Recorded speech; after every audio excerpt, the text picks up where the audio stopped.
Julia, si te parece, empiezo a grabar y damos inicio. Sí, cómo no. Bárbaro, cuando quieras. Hola, buenas tardes a todos. Nuevamente nos encontramos en este segundo encuentro, valga la coincidencia de términos, en este balance a 5 años de la vigencia del Código Procesal, del Código Civil y Comercial. Vamos a ver distintos temas. En primer lugar, el doctor Mauro Leturia, que nos va a hablar de contratos. El moderador ya se los presenté, es el doctor De Rosa, lo presenté en el encuentro anterior. Y simplemente me resta agradecerles la presencia en nombre del Instituto de Estudios Judiciales Departamental Quilmes y del Colegio de Magistrados también de Quilmes. Y bienvenidos, que disfruten la charla. Adelante, Diego. Hola, buenas tardes tengan todos. Gracias nuevamente por sumarse, aquellos que han estado el martes pasado, y acá veo que se van sumando algunos más. Tenemos a las juezas del Fuero Civil y Comercial de Quilmes, doctora Vivian Díaz, doctora Diana Español. Tenemos invitados como también a Federico Chiesa, que va a ser expositor la semana que viene. Y otros invitados más, que quizás no nombro a todos, pero bueno, gracias por estar. Cada vez se van sumando más, acá somos 22 en el aula. Hoy, continuando con el primer encuentro que tuvimos, donde hablaron Martín La Bombarda sobre personas, Leo Pastorino sobre medio ambiente y yo sobre derechos reales. Hoy vamos a contar con las disertaciones de Mauro Leturia, que hablará sobre eje de contratos, Lucas Sudaire, que hablará sobre responsabilidad civil, y en tercer término, Karina Bigliardi, que va a hablar sobre derecho de familia. Antes de presentar a cada uno las ideas de este encuentro, lo vuelvo a decir, lo reitero quizás para los que no estuvieron el encuentro de la semana pasada. El 30 de noviembre tuvimos la oportunidad de escuchar en el Instituto de Estudios Judiciales de la Corte al doctor Lorenzetti. Él rescata algunas cosas medulares que decía, que para llegar a 5 años del Código Civil y Comercial fue un gran logro y un esfuerzo tremendo por el encuentro de consensos para que esto pudiera salir. Se necesitó del esfuerzo no solo de la comisión redactora, integrada por él, por Hayton de Nolasco y Aida Kemmelmayer, sino también el trabajo que se hizo años anteriores, sobre todo de Jorge Alterini, que fue uno de los autores del proyecto del año 98, sobre el cual se basó y sirvió de esqueleto para el nuevo código, más el esfuerzo de Borda, Allende, Bibiloni y todos los proyectos anteriores que precedieron, y sin dejar de nombrar en este encuentro histórico a Dalmacio Vélez Sarsfield. Así que bueno, con esta breve introducción, él hablaba de consensos, de encuentros, ellos pusieron su grano de arena para que esto saliera y vaya grano de arena, pero también rescataba la tarea de aquellos que fueron aplicando el código inmediatamente, ni bien sacó su vigencia, los jueces que se animaron a aplicar las normas, aquellos que participaron de las audiencias públicas donde se difundió el código y se llamó a opinión a todos los organismos académicos. Y bueno, en ese sentido hay cierto sentido de pertenencia por parte nuestra, porque hemos hecho nuestros aportes en las audiencias públicas que se llevaron acá hace 5 años en el rectorado de la Universidad Nacional de La Plata, donde muchos de los expositores, como ya dije, hemos hecho aportes. Algunos aprendieron, otros no, pero bueno, no los entretengo más y lo presento a Mauro Leturia, que él es, bueno, abogado, procurador, escribano, graduado de la Universidad Nacional de La Plata,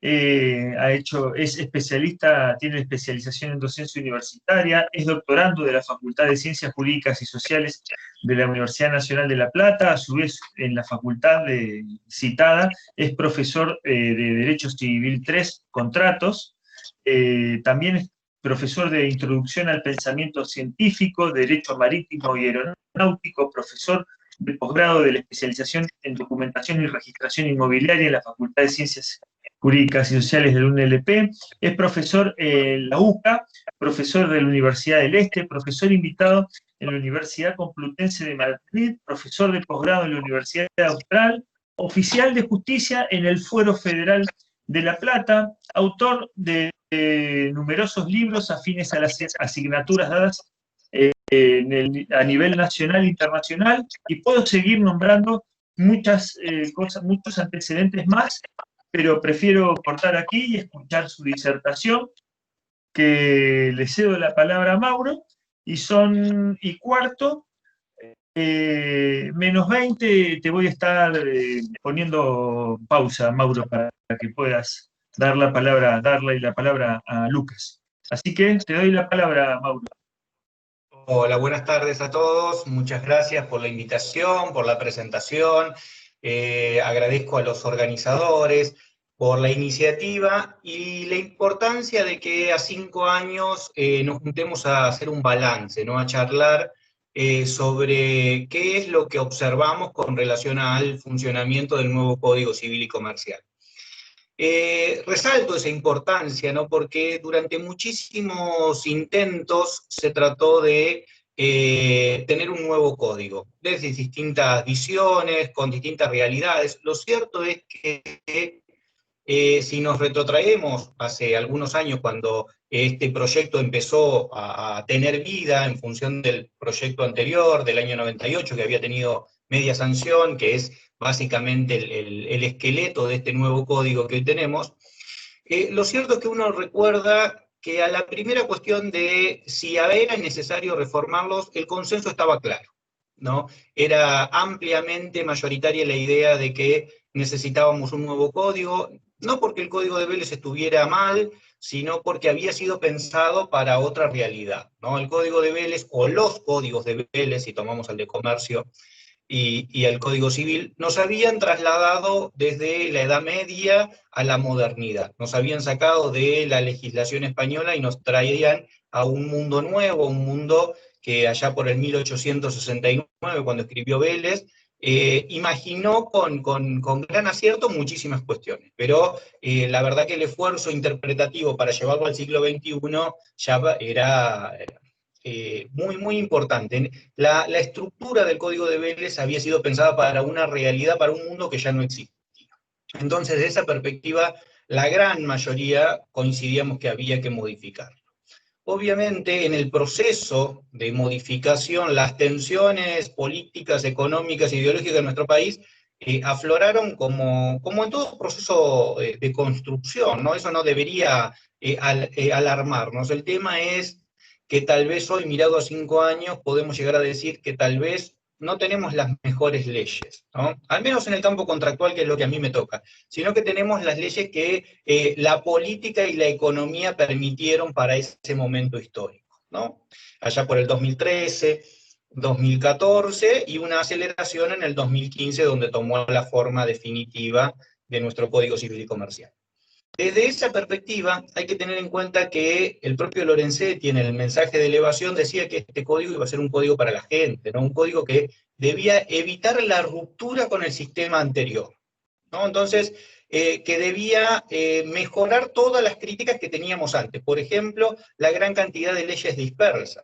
Por ejemplo, la gran cantidad de parches o modificaciones parciales que ya habían desarticulado toda la sistemática del Código de Vélez, ¿no?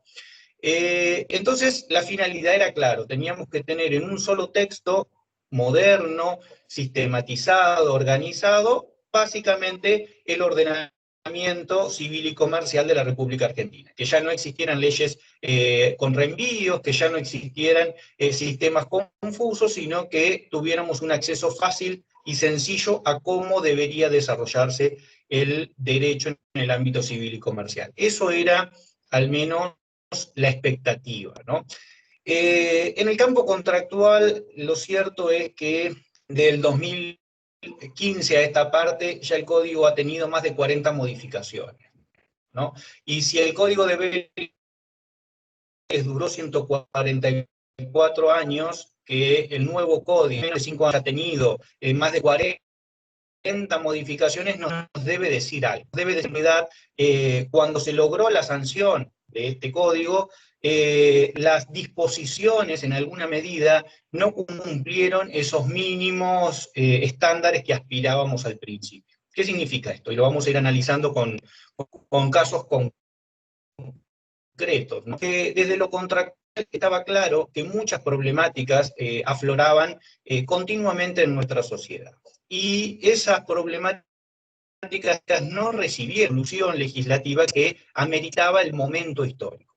Para el 2013, 2014, 2015, donde el código arranca, en realidad había problemas de una intensidad que ya se conocían por la legislación comparada, por los primeros casos jurisprudenciales que se plantearon, de la fusión del Código Civil con el Código Comercial, la síntesis de los dos fue eminentemente comercialista. Por ejemplo, desaparecieron la visión del contrato de mutuo como una regla de contrato que se presumía gratuito, ahora va a constituirse en oneroso, a una situación donde, por ejemplo, tenemos normas o disposiciones que tienen que ver con el derecho del consumo, como cláusulas abusivas y demás, en el cuerpo del código, pero que no se condicen exactamente con la ley que dejaron vigente de defensa del consumidor, la 24240.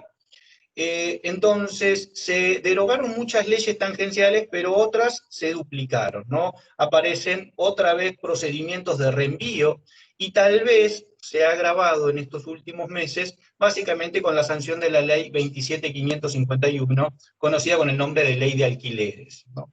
Esta ley da por tierra todo lo que veníamos diciendo, ¿no? Es una ley que modifica el código, es una ley que agrega artículos bis, ¿no? 1204 bis, 1221 bis, otra vez todos los problemas que se generan con parches o situaciones que después vamos a analizar en casos concretos como el de locación.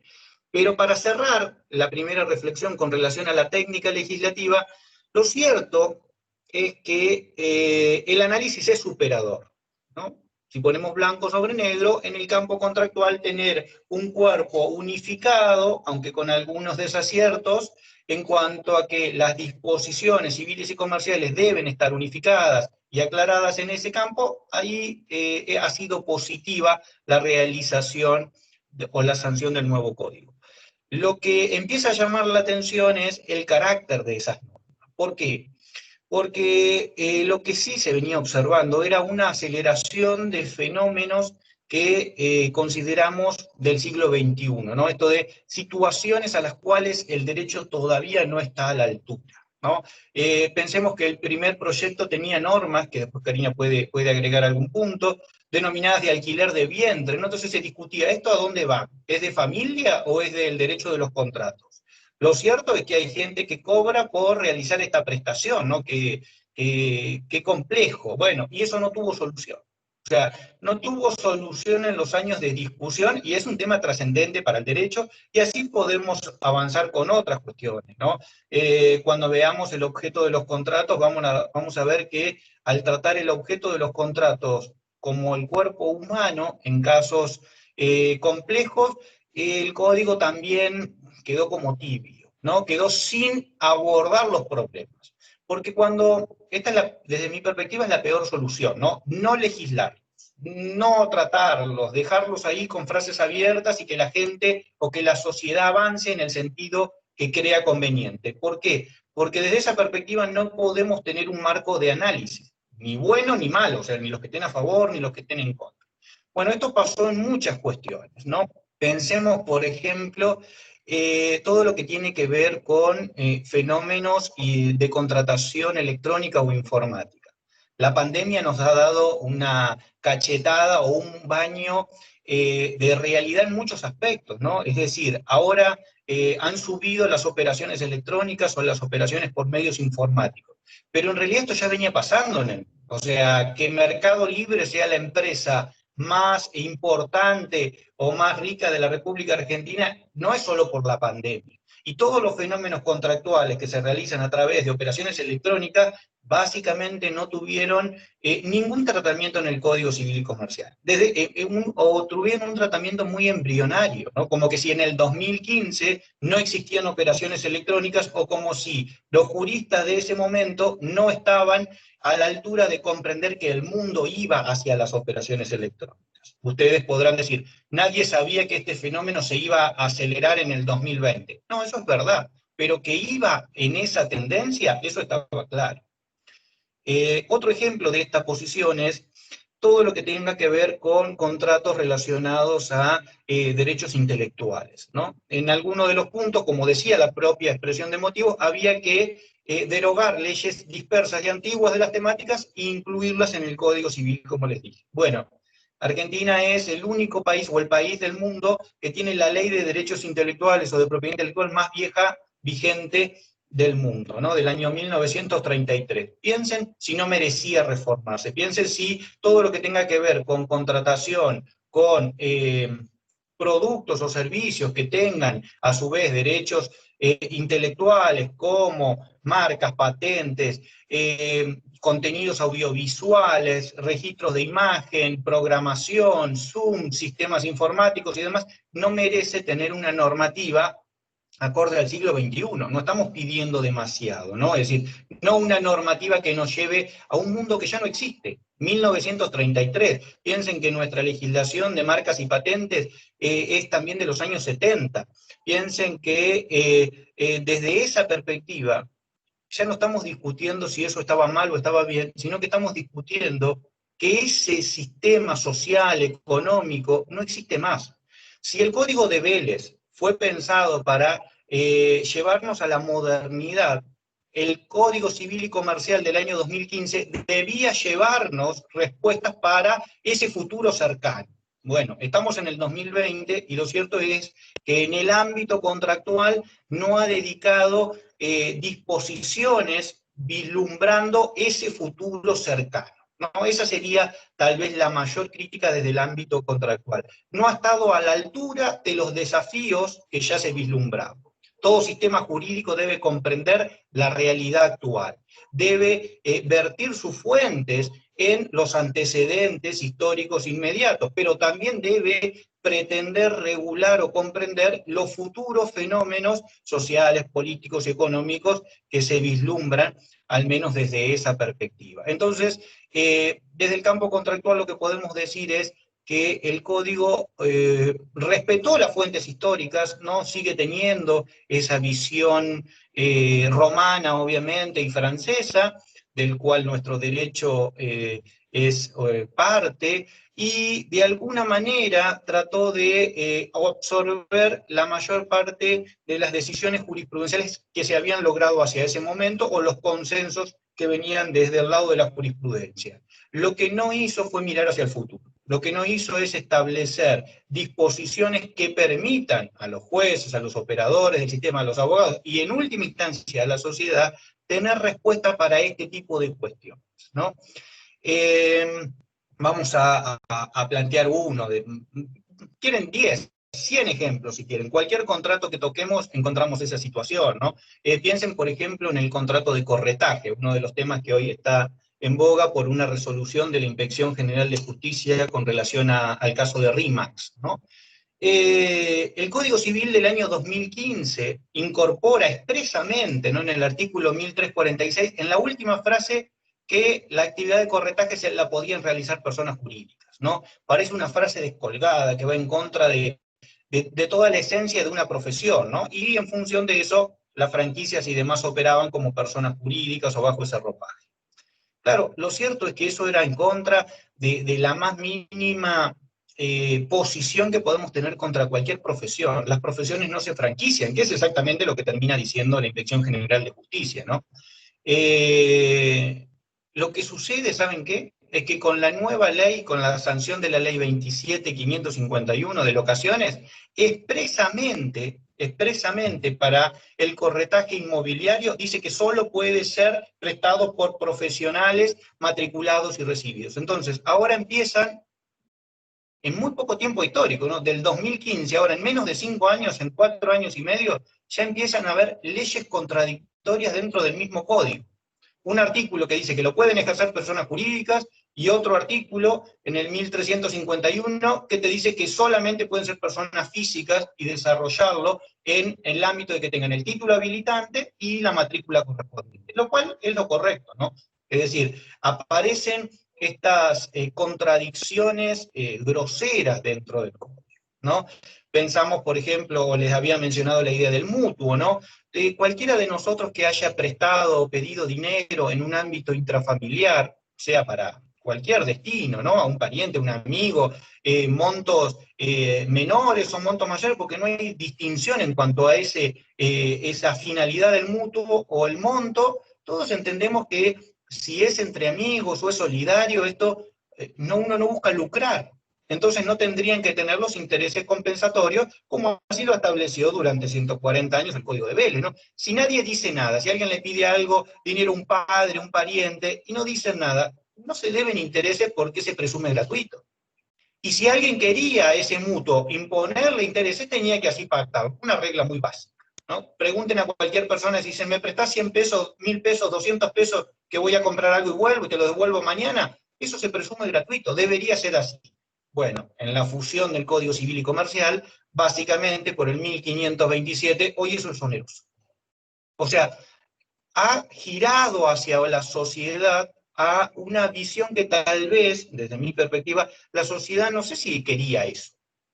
Miremos alrededor de cualquier centro, de cualquier ciudad, lo que más hay es casas o financieras o empresas o tipo cooperativas o pseudo enmascaradas que efectivo sí, crédito, préstamos ya. En situaciones de crisis, préstamos sin veraz, con sola firma, te entregamos lo que sea, pasá y llévatelo.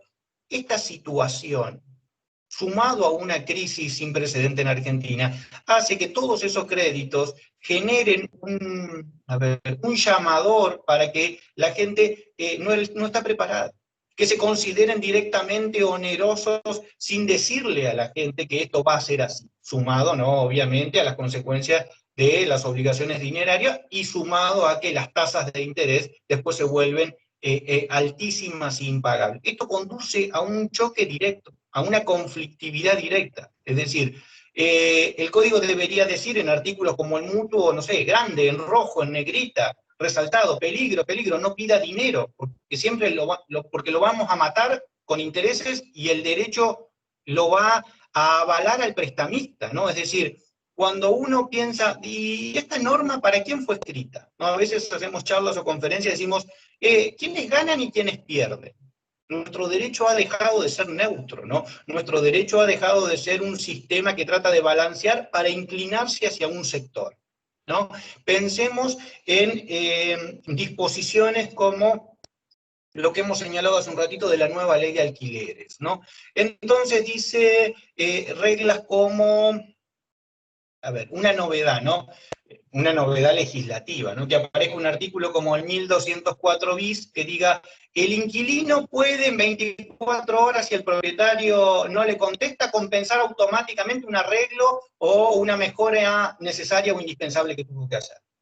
Cualquiera que tenga el mínimo de anclaje social, ¿no? Que sea abogado, que alguna vez haya alquilado, sabe que los propietarios tienen algún resquemor o demora en reparar las cosas de los bienes inmuebles que alquilan, ¿no? Que demoran unos días, que vamos a ver un presupuesto, que después buscamos otro, que el plomero tarda 5 días. Lo cierto es que el inquilino se quedó tal vez 8 o 9 días sin agua caliente, lo cual era inadmisible o es repugnante a cualquier idea de justicia, porque si el inquilino se demora 10 días en pagar, el alquiler le cobran los intereses como manda el contrato. Entonces, si el propietario se demora en el cumplimiento de sus obligaciones, ¿qué es lo que hizo la nueva ley? Le autorizan a compensar, ¿no? Y le autorizan a compensar desde esta perspectiva. No tengan en cuenta que tal vez un alquiler promedio pueda ser 10.000 o 15.000 pesos. Lo cierto es que el absurdo legal se da es que el propietario que no cumple puede tener, por ejemplo, la rotura de un termotanque, de un aire acondicionado, del techo de su casa, y le dice al inquilino, no, eso arreglalo vos y compensá. Claro, pero el arreglo de eso puede salir 60.000, 70.000 pesos. O sea, La ley está haciendo con un mecanismo que el inquilino financie los arreglos que le correspondían al propietario y saque de su bolsillo 60.000 o 70.000 pesos y lo vaya descontando cada 6 o 7 meses, que le va a llevar compensar automáticamente como manda la ley, ¿no? O absurdos en el sentido de cualquiera que haga contratos o cualquiera que haya realizado un contrato, lo que busca, consciente o inconscientemente, es tener seguridad, es tener previsibilidad. ¿Saben qué hace la nueva ley de alquileres? ¿Cuánto va a salir el alquiler el primer año? Lo que las partes fijen. ¿Cuánto va a salir el alquiler o el contrato de locación el segundo año? Ah, no sabemos. Lo que nos den los índices que va a publicar el Banco Central el año que viene. ¿Cómo alguien puede recomendar firmar a otro un contrato o realizar un contrato en el cual va a ser por 3 años, no como 2? Puede ser que la extensión del plazo esté bien, pero la lógica es que no sé ni cuánto voy a pagar el segundo año ni cuánto voy a pagar el tercer año, pero sin embargo lo tengo que pagar. Mirado desde el punto de vista del propietario o como inversión, no sabe ni cuánto le va a retribuir esa inversión que hizo, lo cual también atenta contra cualquier idea de seguridad jurídica, ¿no? Y así podríamos seguir, la cantidad de ejemplos que hay, no sé, quieren el contrato de obra, ¿no? Toda la construcción legislativa del contrato de obra, 1251, 1262 y siguiente, mira el contrato de obra material. Es verdad que es un contrato muy importante, ¿no? La construcción de obras, materiales y demás, en el sentido, por ejemplo, de las construcciones de casas, nuevos sistemas de construcción, encargue de proyectos, sistemas de ruina y demás. Y eso es importante para la gran cantidad de las personas que realizan estos contratos. Pero no hay nada, no hay un solo artículo, salvo esa mención así al pasar del 1251, de aquellos que realizan obras intelectuales, ¿no? ¿Qué hace un escritor? ¿Qué hace un artista? ¿Qué hace un pintor? ¿Qué regulación tiene? Y no hay nada nuevo. No hay nada nuevo. ¿Qué hacen los diseñadores, la gente que hace publicidad, los creativos? ¿Qué hace toda la gente que se mueve en el mundo informático? Diseñadores, programadores, analistas. Todos esos derechos básicamente no han recibido ningún tipo de tratamiento desde la perspectiva contractual. Hay una visión clara en todos estos segmentos de que hay una apropiación indebida por parte de aquel que tiene una relación jerárquica o en el campo, si quieren, hasta universitario de investigación, donde van a parar los trabajos en cuanto a el desarrollo genuino de los derechos de esos. Y no estoy hablando de los de ciencias sociales, que a veces tienen escaso valor. Pensemos si la universidad o alguna de las universidades desarrolla una vacuna o algún tratamiento o procedimiento contra el coronavirus o algo así. La más avanzada viene motorizada por la Universidad de Oxford, ¿no? Los derechos son de una universidad. Bueno, ¿nosotros qué tenemos con relación a eso? No tenemos una regulación contractual para la institución, para los cabezas de esos equipos como investigadores, esa categorización en función del desarrollo de profesores, de alumnos, de todos los participantes en función de eso, y una enorme cantidad de derechos que se derivan de ese tipo de situación contractual, ¿no? Es decir, pensemos que todos tenemos aplicaciones o trabajamos con Zoom o estos mecanismos como hoy de esta plataforma, pero pensemos que todos tenemos Netflix en nuestra casa, ¿no? Y seguramente si estamos acá, o todos somos abogados, o estamos en línea con el pensamiento o con análisis jurídico, y es si ninguno de nosotros firmaría contratos leoninos o contratos abusivos. Todos seguramente tenemos Netflix, ¿no? Busquen su contrato de Netflix y van a ver que Netflix dice que ustedes, ¿no?, se comprometen a pagar en dólares por adelantado lo que Netflix fije. Y en el caso de que Netflix quiera aumentar, puede aumentarlo cuando quiera y como quiera, ¿no? Piensen eso, es totalmente repugnante a nuestro sistema jurídico argentino. No existiría, no sería válido un contrato en el cual una de las partes diga, yo te presto lo que quiero, cuando quiero, como quiero, te cobro, como quiero, en dólares y por adelantado. Básicamente es eso lo que dice Netflix. Estamos todos contentos porque Netflix nos gusta y Netflix funciona, y anda bien, pero lo cierto es que contractualmente se da de patadas con todo lo que enseñamos, con todo lo que tratamos de que no sea así, ¿no? Pero lo cierto es que estamos como anestesiados, ¿no? Estamos tal vez aturdidos esta situación de pandemia, de cuarentena, de crisis, de lo que quiera, y tal vez no nos permite observar estas cosas. Que en un contexto normal, alguien difícilmente que trabaja o que tiene alguna relación con el mundo del derecho aceptaría, ¿no? Es decir, piensen si en el Código Civil y Comercial tenemos alguna herramienta si tuviéramos un problema comprando pasajes por despegar. Seguramente casi todos deben haber viajado, entonces contrataron a despegar. Viajes o vacaciones de su vida a Europa, pensemos que volvemos a viajar y que todo se normaliza, ¿no? Es decir, y cuando despegar nos manda un voucher, ¿no? Nosotros lo imprimimos porque somos prolijos, porque somos romanos y buscamos la prueba, pero nuestro viaje era Buenos Aires, Madrid, Madrid, Praga, Praga, Viena, Viena, y así seguimos, Londres y de Londres para acá. Claro, cuando salimos de acá seguramente no va a haber problema, cuando lleguemos a Madrid no va a haber, pero si un día tenemos que tomar o salir del vuelo de Praga a las 3 de la mañana y nos van a decir, no, la chica del mostrador, no está usted. ¿Cómo que no está? Entonces nosotros sacamos el papelito y decimos, acá yo imprimí de despegar, acá tengo mi voucher. Y la chica se va a reír y va a decir, ¿quién es despegar? O sea, nosotros somos Lufthansa, usted tenía un vuelo, una cadena con código compartido, esto es otra cosa. Esto es un comercio electrónico y Argentina no tiene absolutamente nada de derechos y obligaciones de ese comercio electrónico. Si aparecemos en el sistema bien, como normalmente los sistemas del primer mundo funcionan, o si no aparecemos, no hay nada de que nuestro sistema jurídico nos proteja frente a esa situación. Te quedaste varado y te quedaste varado. Y después volvé como puedas, gastá tu dinero con otra fuente, con otra tarjeta, volverás y algún día ves, a ver, años después, si podés ganarle un juicio o despegar acá, ¿no? Piensen toda la gente que quedó en situación de previaje o compra frente a la pandemia. ¿Cómo no tenemos resuelto esto? Bueno, y no era algo que era imposible, a ver, no era algo que no se podía prever. Hay organizaciones internacionales, por ejemplo, que venían pagando, no sé, el torneo de tenis de Wimbledon venía pagando hace 15 años un seguro por pandemia. Y bueno, y pagaba $1 millón por año si alguna vez había una pandemia y no se podía hacer.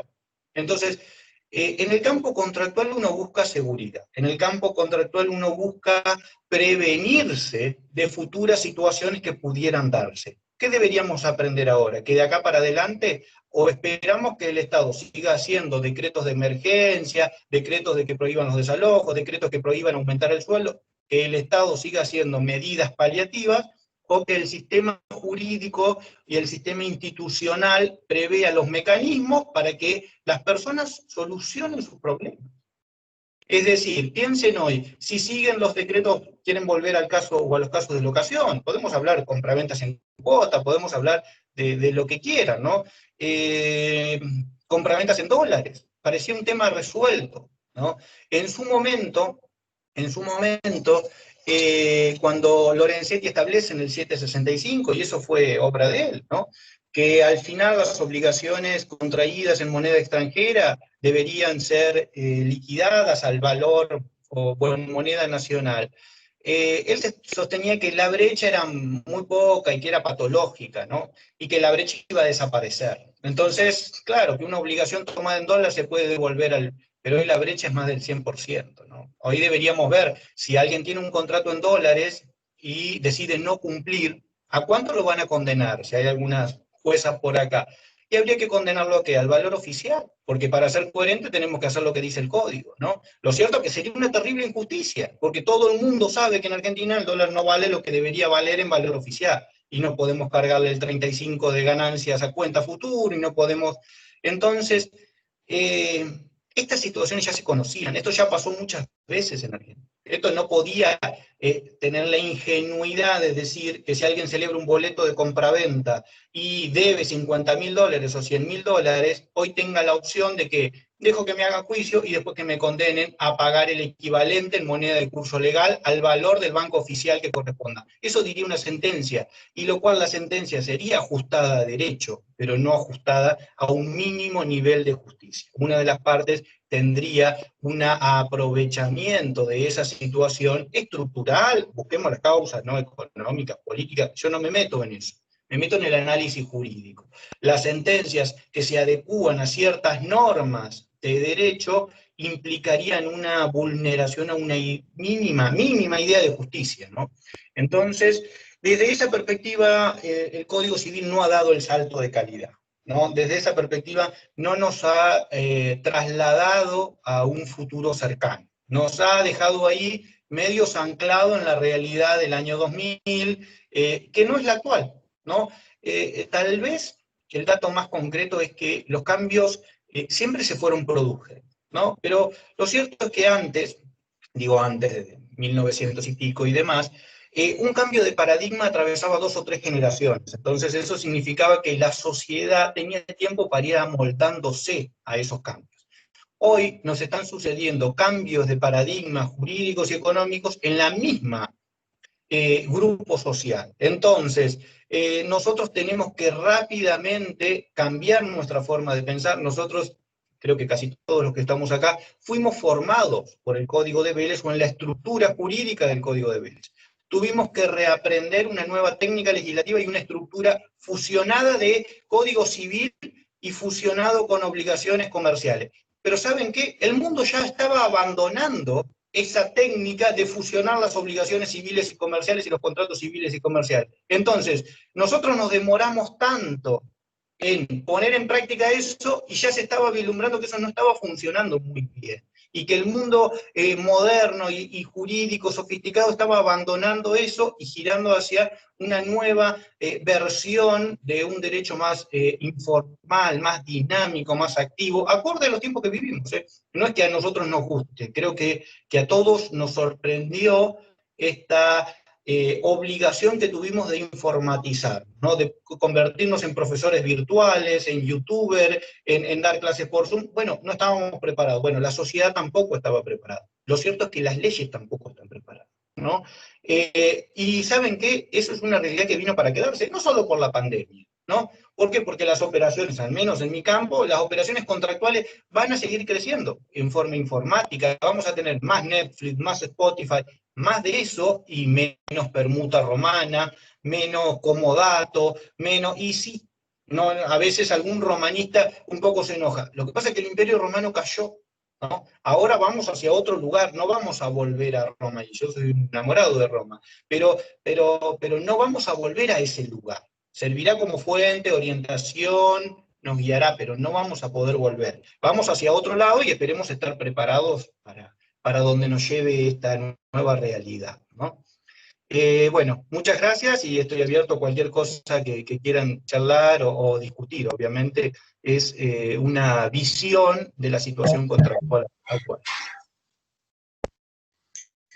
Bueno, muchísimas gracias, Mauro, por tu aporte, tu fructuoso aporte, ¿no? Porque la verdad que veníamos escuchando visiones que apoyaban, otras que eran un poco neutras, pero la tuya ha sido bien crítica y muy bienvenida.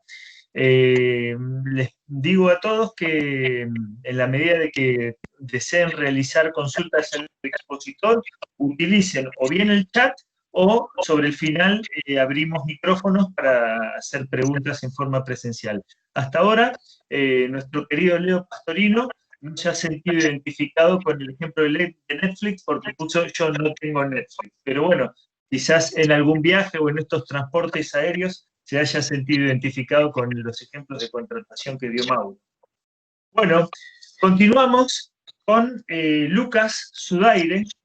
Lucas es abogado también de la UNLP, él es especialista en contratos y daños de la Universidad de Salamanca, es docente en Derecho Civil 2, obligaciones en la Facultad de Ciencias Jurídicas y Sociales de La Plata, ha hecho publicaciones de libros, ponencias, artículos de revistas, es, como dijo Karina Vigliardi al comienzo, prosecretario del posgrado de la Facultad de Ciencias Jurídicas y Sociales de La Plata, y director ejecutivo del posgrado, y a su vez ha participado en numerosos congresos y seminarios a nivel nacional e internacional. Así que, Lucas, te cedo la palabra, son y 50, y 20 y 25 te voy a estar cortando.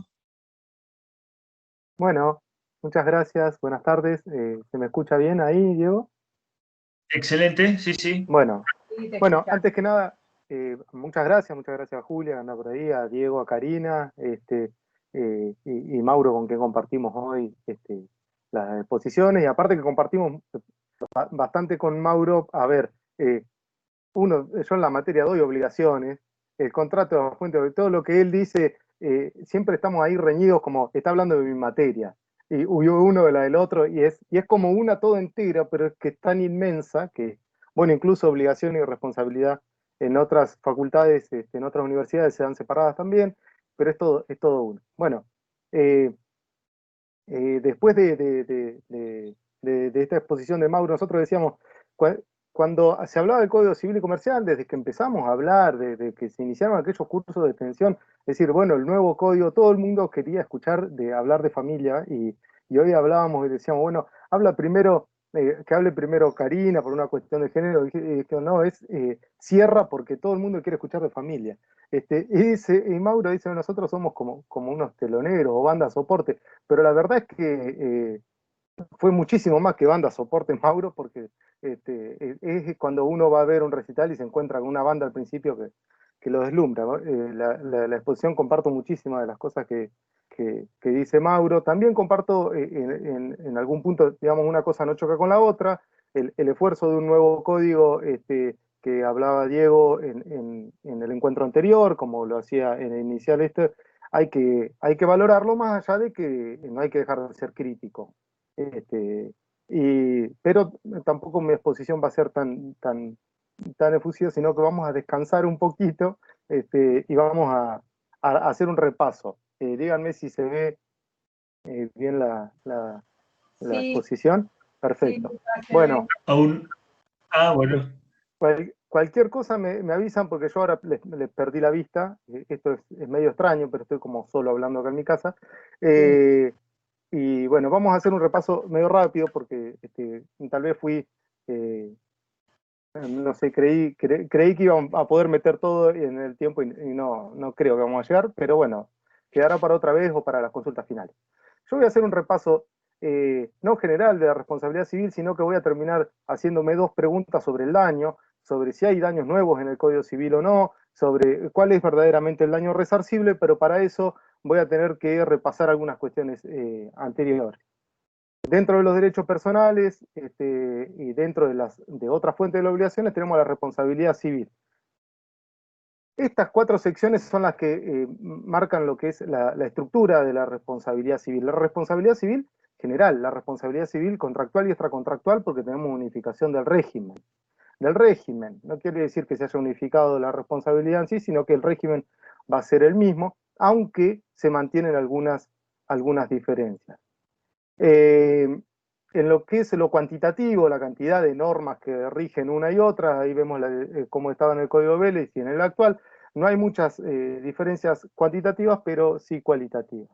Algo de esto se habló en el encuentro anterior, y ahí veía que estaba Leo Pastorino, que me metía ahí como una presión, bueno, va a hablar Sudaire de responsabilidad, y lo voy a defraudar un poco, porque digamos, Leo, discúlpame, pero no voy a poder hablar de el caso específico, pero podemos luego hablar de a dónde se apunta o dónde podría estar enrolada más la responsabilidad por el daño al ambiente, que va a ser en la primera de las funciones de la responsabilidad civil. No quiere decir que si se causa un daño no se pueda reparar.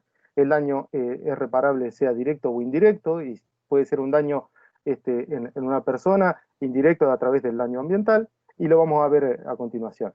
Lo cierto es que se venía hablando de tres funciones de la responsabilidad civil: la función resarcitoria en el centro, digamos, históricamente fue la más, digamos, la responsabilidad civil se refería al resarcimiento del daño. Luego fueron incorporándose algunos supuestos de responsabilidad preventiva, y bueno, la discusión sobre la responsabilidad punitiva, si es una responsabilidad o no, porque en realidad es una sanción, y si la sanción punitiva se aplica en general o solo en el ámbito de derecho de consumo. Me gustaría hacer algunas, no voy a llegar, y está bien, porque va a hablar Jorge Martínez en el encuentro siguiente, si no tengo mal entendido, de daño al consumidor. Bien. Así es, así es. Bueno, buenísimo. Lo va a ver él. Yo ahí sí que soy bastante crítico, y si llegara, en el próximo encuentro lo hablamos. Pero bueno, dentro de la función de responsabilidad termina receptándose las funciones de la prevención y la reparación del artículo 1708, tratándose primero la función preventiva y luego la resarcitoria. ¿Quiere decir que con el nuevo Código Civil nació la responsabilidad preventiva? No, había supuestos, esto luego se los paso, no vamos a poner a mencionar todos los supuestos, pero había supuestos introducidos en la reforma del decreto ley 17711, como la acción de daño temido, cosa que Vélez Arfiel expresamente había excluido, y luego se trató dentro de las acciones posesorias. No vamos a discutir con Diego si pertenece a uno u a otro, pero allí estaba regulada. También se incluyó las inmisiones inmateriales y la posibilidad de que los jueces puedan disponer medidas para que cesen las molestias, esas molestias que acarrea el humo, el calor, los olores, etcétera, como una forma de prevención.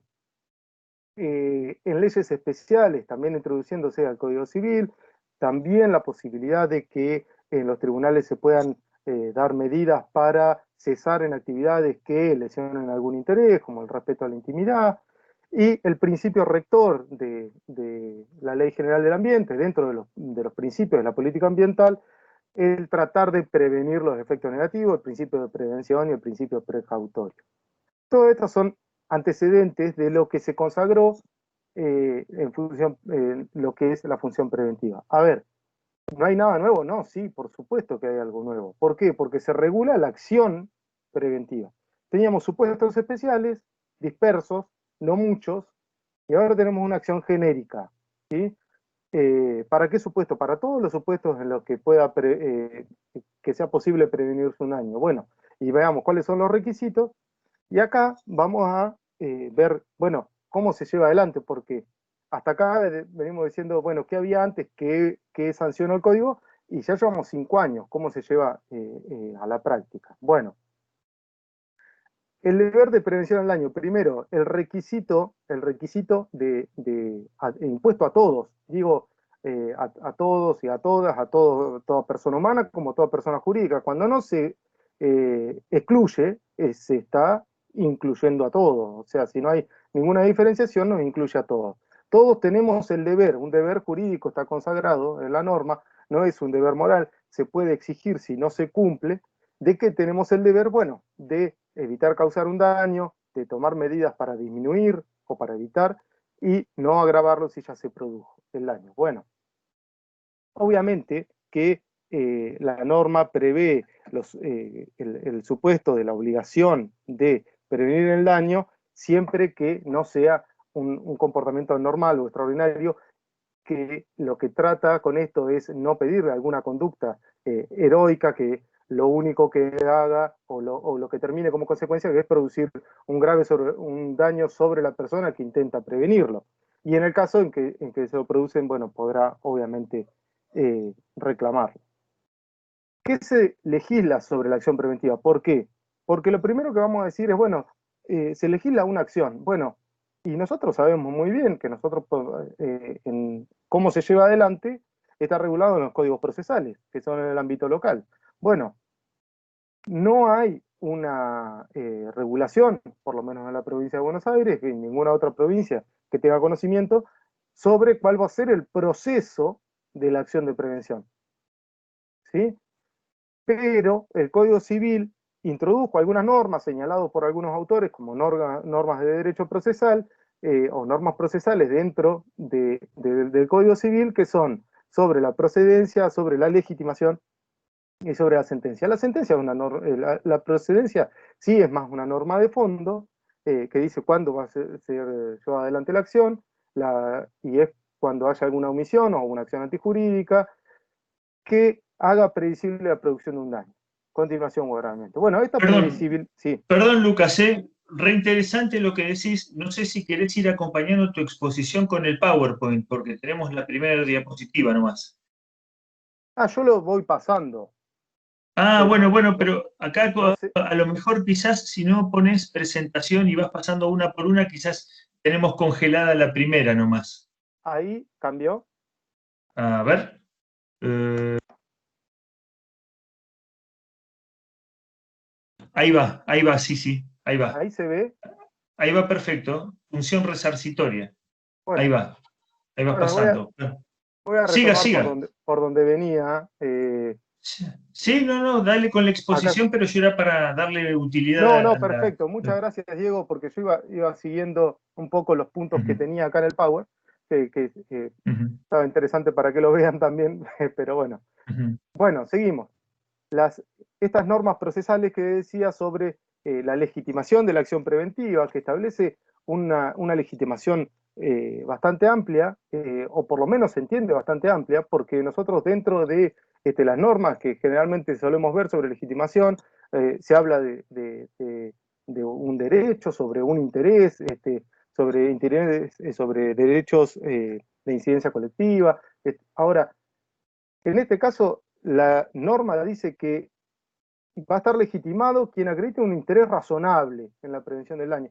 Es un término, si bien algo razonable, no es un término novedoso en el derecho, sí lo parte de legitimación que no permite por ahí determinar o al ser un concepto jurídico que necesite alguna determinación judicial, va a depender en muchas ocasiones de la interpretación del juez para otorgar legitimación o no. Y eso puede ser algún escollo en algún punto.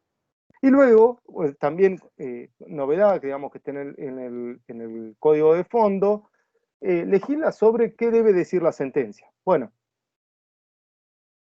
esto trae más confusión que, si bien aclara algunas cuestiones, porque hay autores que han dicho, bueno, en realidad la acción preventiva no se diferencia de lo que es una medida cautelar. Bueno, ¿no? Una medida cautelar es algo provisorio.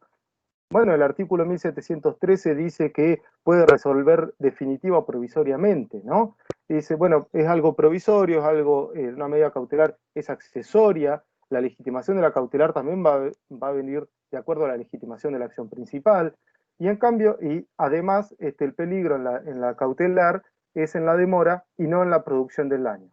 En la acción preventiva, en principio, tenemos que el peligro es la producción del daño o el agravamiento. En segundo lugar, puede acarrear una decisión definitiva. En realidad busca una decisión definitiva y tiene una sentencia dentro de un proceso que, como dijimos, necesita de una regulación en el ámbito local. Por lo tanto, no es una medida cautelar, sino que es una acción autónoma. Y dice que, bueno, el juez va a tener que disponer obligaciones de dar, hacer o no hacer. Bueno, en general, la mayoría de las sentencias tienen este contenido, obligaciones de dar, hacer o no hacer, y debe ponderar los criterios de menor restricción posible. Bueno, la verdad que la regulación sobre qué tiene que decir la sentencia, primero me parece que no es, no debe estar ubicado en las normas de fondo, y luego que dicen cuestiones que no traen nada novedoso. Pasando a la función resarcitoria, nosotros encontramos que la función resarcitoria de la responsabilidad civil tiene la finalidad de repartir consecuencias. ¿Y por qué digo repartir consecuencias? Porque vamos a ver que hay discusión y se renovó la discusión sobre qué es el daño o qué es el daño resarcible con la sanción del nuevo Código Civil y Comercial. Vamos a pasar lo que había notado sobre la comparación de Vélez Arfi en algunos puntos para no retrasarlo mucho. ¿Qué dice el Código Civil y Comercial sobre la función resarcitoria? Bueno, el deber de reparar. Esto del deber de... Cuando nosotros vemos que una de las principales diferencias en obligaciones del Código Civil y Comercial con el Código Civil es que no hay más obligaciones civiles y naturales, sino que hay obligaciones y deberes morales. Y los deberes morales no son obligaciones porque no se pueden reclamar. El propio Código Civil y Comercial trae esta novedad: iniciar una fuente de una obligación diciendo que es el deber de, la verdad que poco poco inteligente, pero bueno, por ahí es nada más que un término y uno se hace mucho problema porque está continuamente mirando esto. Pero acá vemos la unificación de la responsabilidad civil contractual y extracontractual, el deber de reparar, la violación del deber de no dañar, o el acto ilícito, y el incumplimiento de una obligación que vendría a ser del campo contractual, la reparación del daño causado. Bueno, siempre que nosotros hablamos de responsabilidad civil, decimos, bueno, tenemos que ver, para ver si hay responsabilidad civil, que estén presentes estos elementos, presupuestos esenciales, que en algunas ocasiones mencionan 7, en otras 2, bueno, el Código Civil y Comercial recepta 4 elementos o presupuestos esenciales, que son los que vemos en pantalla, y de los cuales me interesa abordar el daño resarcible. ¿Por qué el daño resarcible? El propio título de la sección cuarta habla del daño resarcible. Porque no es lo mismo hablar de daño, porque tiene varios conceptos, y nosotros vamos a ir al concepto técnico del daño resarcible para ver si realmente hay un daño resarcible y hay responsabilidad civil. ¿Y qué dice el Código Civil y Comercial? Bueno, hay daño cuando se lesiona un derecho o un interés no reprobado.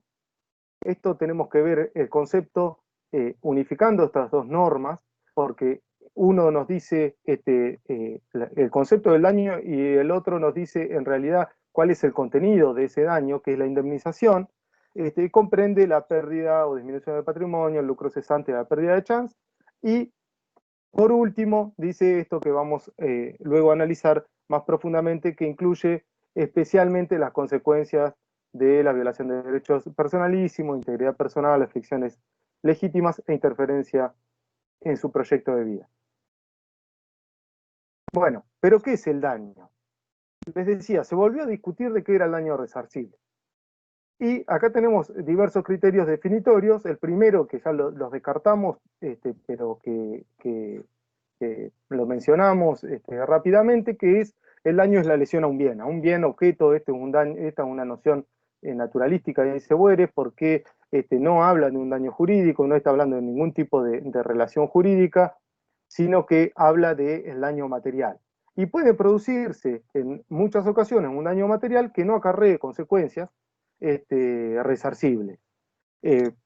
Ejemplo, tengo una lapicera acá en la mano, se rompe la lapicera, no representa ningún tipo de interés, no me causa ningún tipo de afección.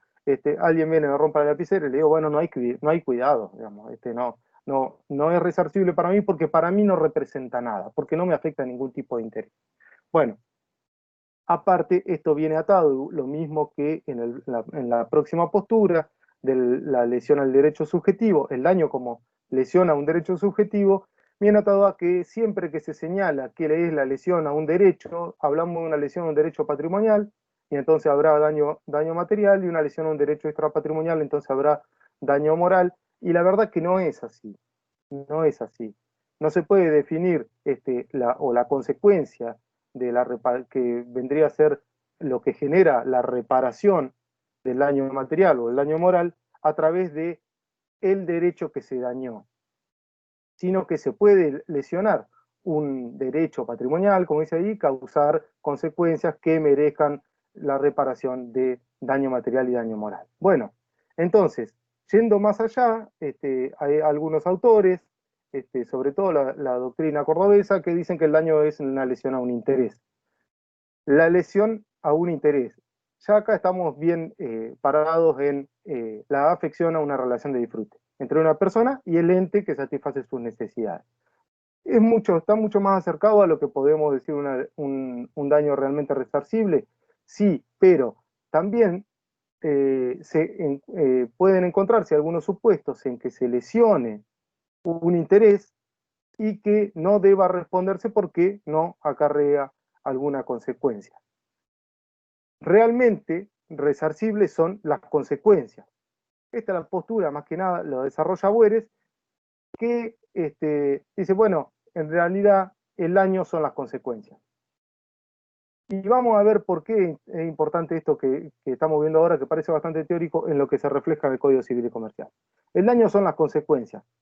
Si bien ahí abajo yo pongo conciliación, como que se llegaron a un acuerdo, porque en realidad se llega a un acuerdo entre dos posturas, que son la de los autores cordobeses, entre los que están Pizarro y Vallespino, actualmente, viene de una teoría más desarrollada, Bueres, por otro lado, que habla mayormente de la consecuencia, y llegan a una especie de conciliación, o es como que, bueno, acordaron para que queden todos contentos que son los dos elementos imprescindibles, que tiene que haber una consecuencia, porque si no hay consecuencia, en realidad no hay daño para resarcir, y que esa consecuencia debe provenir de la lesión a un interés jurídico.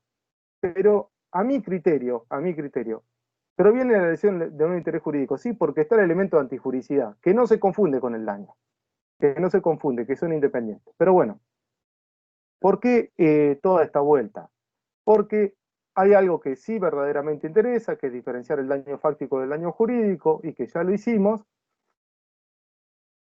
para finalmente volver a las normas y decimos, bueno, ¿qué es el daño resarcible realmente para el Código Civil y Comercial? Si bien en el artículo 1737, como vimos, dice que hay daño cuando se lesiona un inderecho o un interés no reprobado, que tiene por objeto la persona, el patrimonio, etc., este objeto vendría a ser el que toman como daño a la primera postura, la indemnización, dice el 1738, comprende A, B, C, D, especialmente las consecuencias.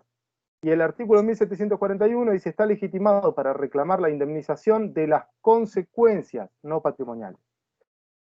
¿Es el daño resarcible una lesión a un derecho o un interés, o el valor de la pérdida sufrida? A mi entendimiento es el valor de la pérdida sufrida, que son las consecuencias, ¿sí?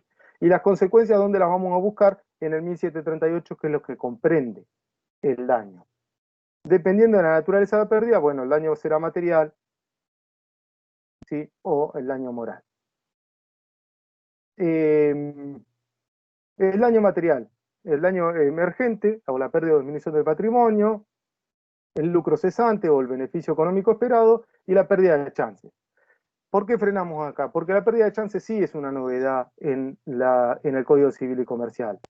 Es una novedad en el Código Civil y Comercial. Venía receptado jurisprudencialmente, la doctrina venía impulsando, sí, por supuesto, venía proyectado en los proyectos anteriores, en 1998, y acá se presenta algo que sí vale la pena aclararlo, que el daño sigue manteniendo todos los requisitos que antes mencionábamos y que están también receptados en el Código Civil y Comercial sobre la existencia del daño y sobre la certidumbre del daño. Y cuando hablamos de chances se confunde generalmente, se establece algo así como una discusión sobre si la pérdida de chances cumple con el requisito de certeza o no. Cuando hablamos de chances, hablamos, como decía en la primera anterior, que es la posibilidad de hallarse en la condición de obtener un beneficio. Posibilidad de hallarse en condiciones de obtener un beneficio. No es el beneficio. No es el beneficio. Se da en todos los casos esos ejemplos en los que todos los teóricos, los libros, dicen casos que vamos a ver muy pocos, pero que pueden existir, como el caballo de carrera, que tiene un accidente cuando iba a, vamos a suponer, acá, estando por lo menos ahora físicamente en La Plata, va a correr el Largo Rocha. Bueno, sí, tenía chances de ganar, sí, tenía chances de ganar. ¿Qué es lo que perdió? ¿Perdió el premio porque tuvo un accidente? No, perdió la chance de ganarlo. Y lo que se evalúa es la chance. Pasándolo, hablando nosotros en un ámbito jurídico, donde puede haber funcionarios, magistrados, pero también abogados, el abogado que, se cierra el proceso o que culmina por caducidad de instancia. Ese abogado le hizo perder la chance de obtener una indemnización a su cliente. ¿Sí? ¿Perdió el juicio porque el abogado fue negligente? No, pero sí perdió la chance de ganar el juicio. No sabemos si lo iba a ganar o no, pero lo que sabemos es que antes tenía una chance porque estaba dentro del proceso y ahora ya no. Esa chance sí es indemnizable y sí tiene una certeza esa chance. Bueno, hay que determinarla, ¿no? Y es la determinación del daño, vamos a terminar, que es una de las cuestiones que por ahí resultan más interesantes. Pasando del daño material al daño moral, me parece importante la inclusión en el Código Civil y Comercial de especificar algunos de los conceptos del daño moral, lo que no quiere decir, a mi criterio, que se hayan creado nuevos daños, porque con eso, especificando los daños o dándole nombres nuevos a daños morales o también a daños materiales, lo único que hacemos es reducir la posibilidad de reclamo. Veamos. Me gusta esta definición de daño moral de Matilde Zavala, ¿por qué? Porque siempre que hablamos de daño moral se define por la negativa. O sea, el daño moral es el extra patrimonial, o sea, lo que no es patrimonial, ¿no? Entonces, lo que no es emergente, lucro cesante, ni pérdida de chance, es daño moral. Bueno, y siempre por la negativa. Pero Matilde nos ayuda a encontrar la verdad, dar algún concepto positivo de daño moral, lo cual no es fácil, y como no es fácil, es largo, y como es largo, obviamente y no es largo ni fácil, yo no me lo voy a acordar, y lo podría decir con otras palabras que no serían tan interesantes como la de Matilde, por eso vamos a repetir un poco lo que dice acá. El daño moral es una minoración de la subjetividad de la persona. Es una modificación disvaliosa del espíritu. Es un modo de estar diferente al momento anterior al hecho. Y claro, bueno, nosotros ¿qué venimos a hacer en la responsabilidad civil? Tratar de volver las cosas del estado anterior. ¿Quién no ha tenido que repetir eso, aunque sea de memoria? Pero dice, es un modo de estar diferente al momento anterior del hecho. Como consecuencia de eso, y anímicamente perjudicial. ¿Sí? La persona se encuentra diferente al momento anterior al hecho. Desde un punto de vista diferente a lo patrimonial, ¿no? Y ahí volvemos a la definición por la negativa, porque no tenemos la suficiente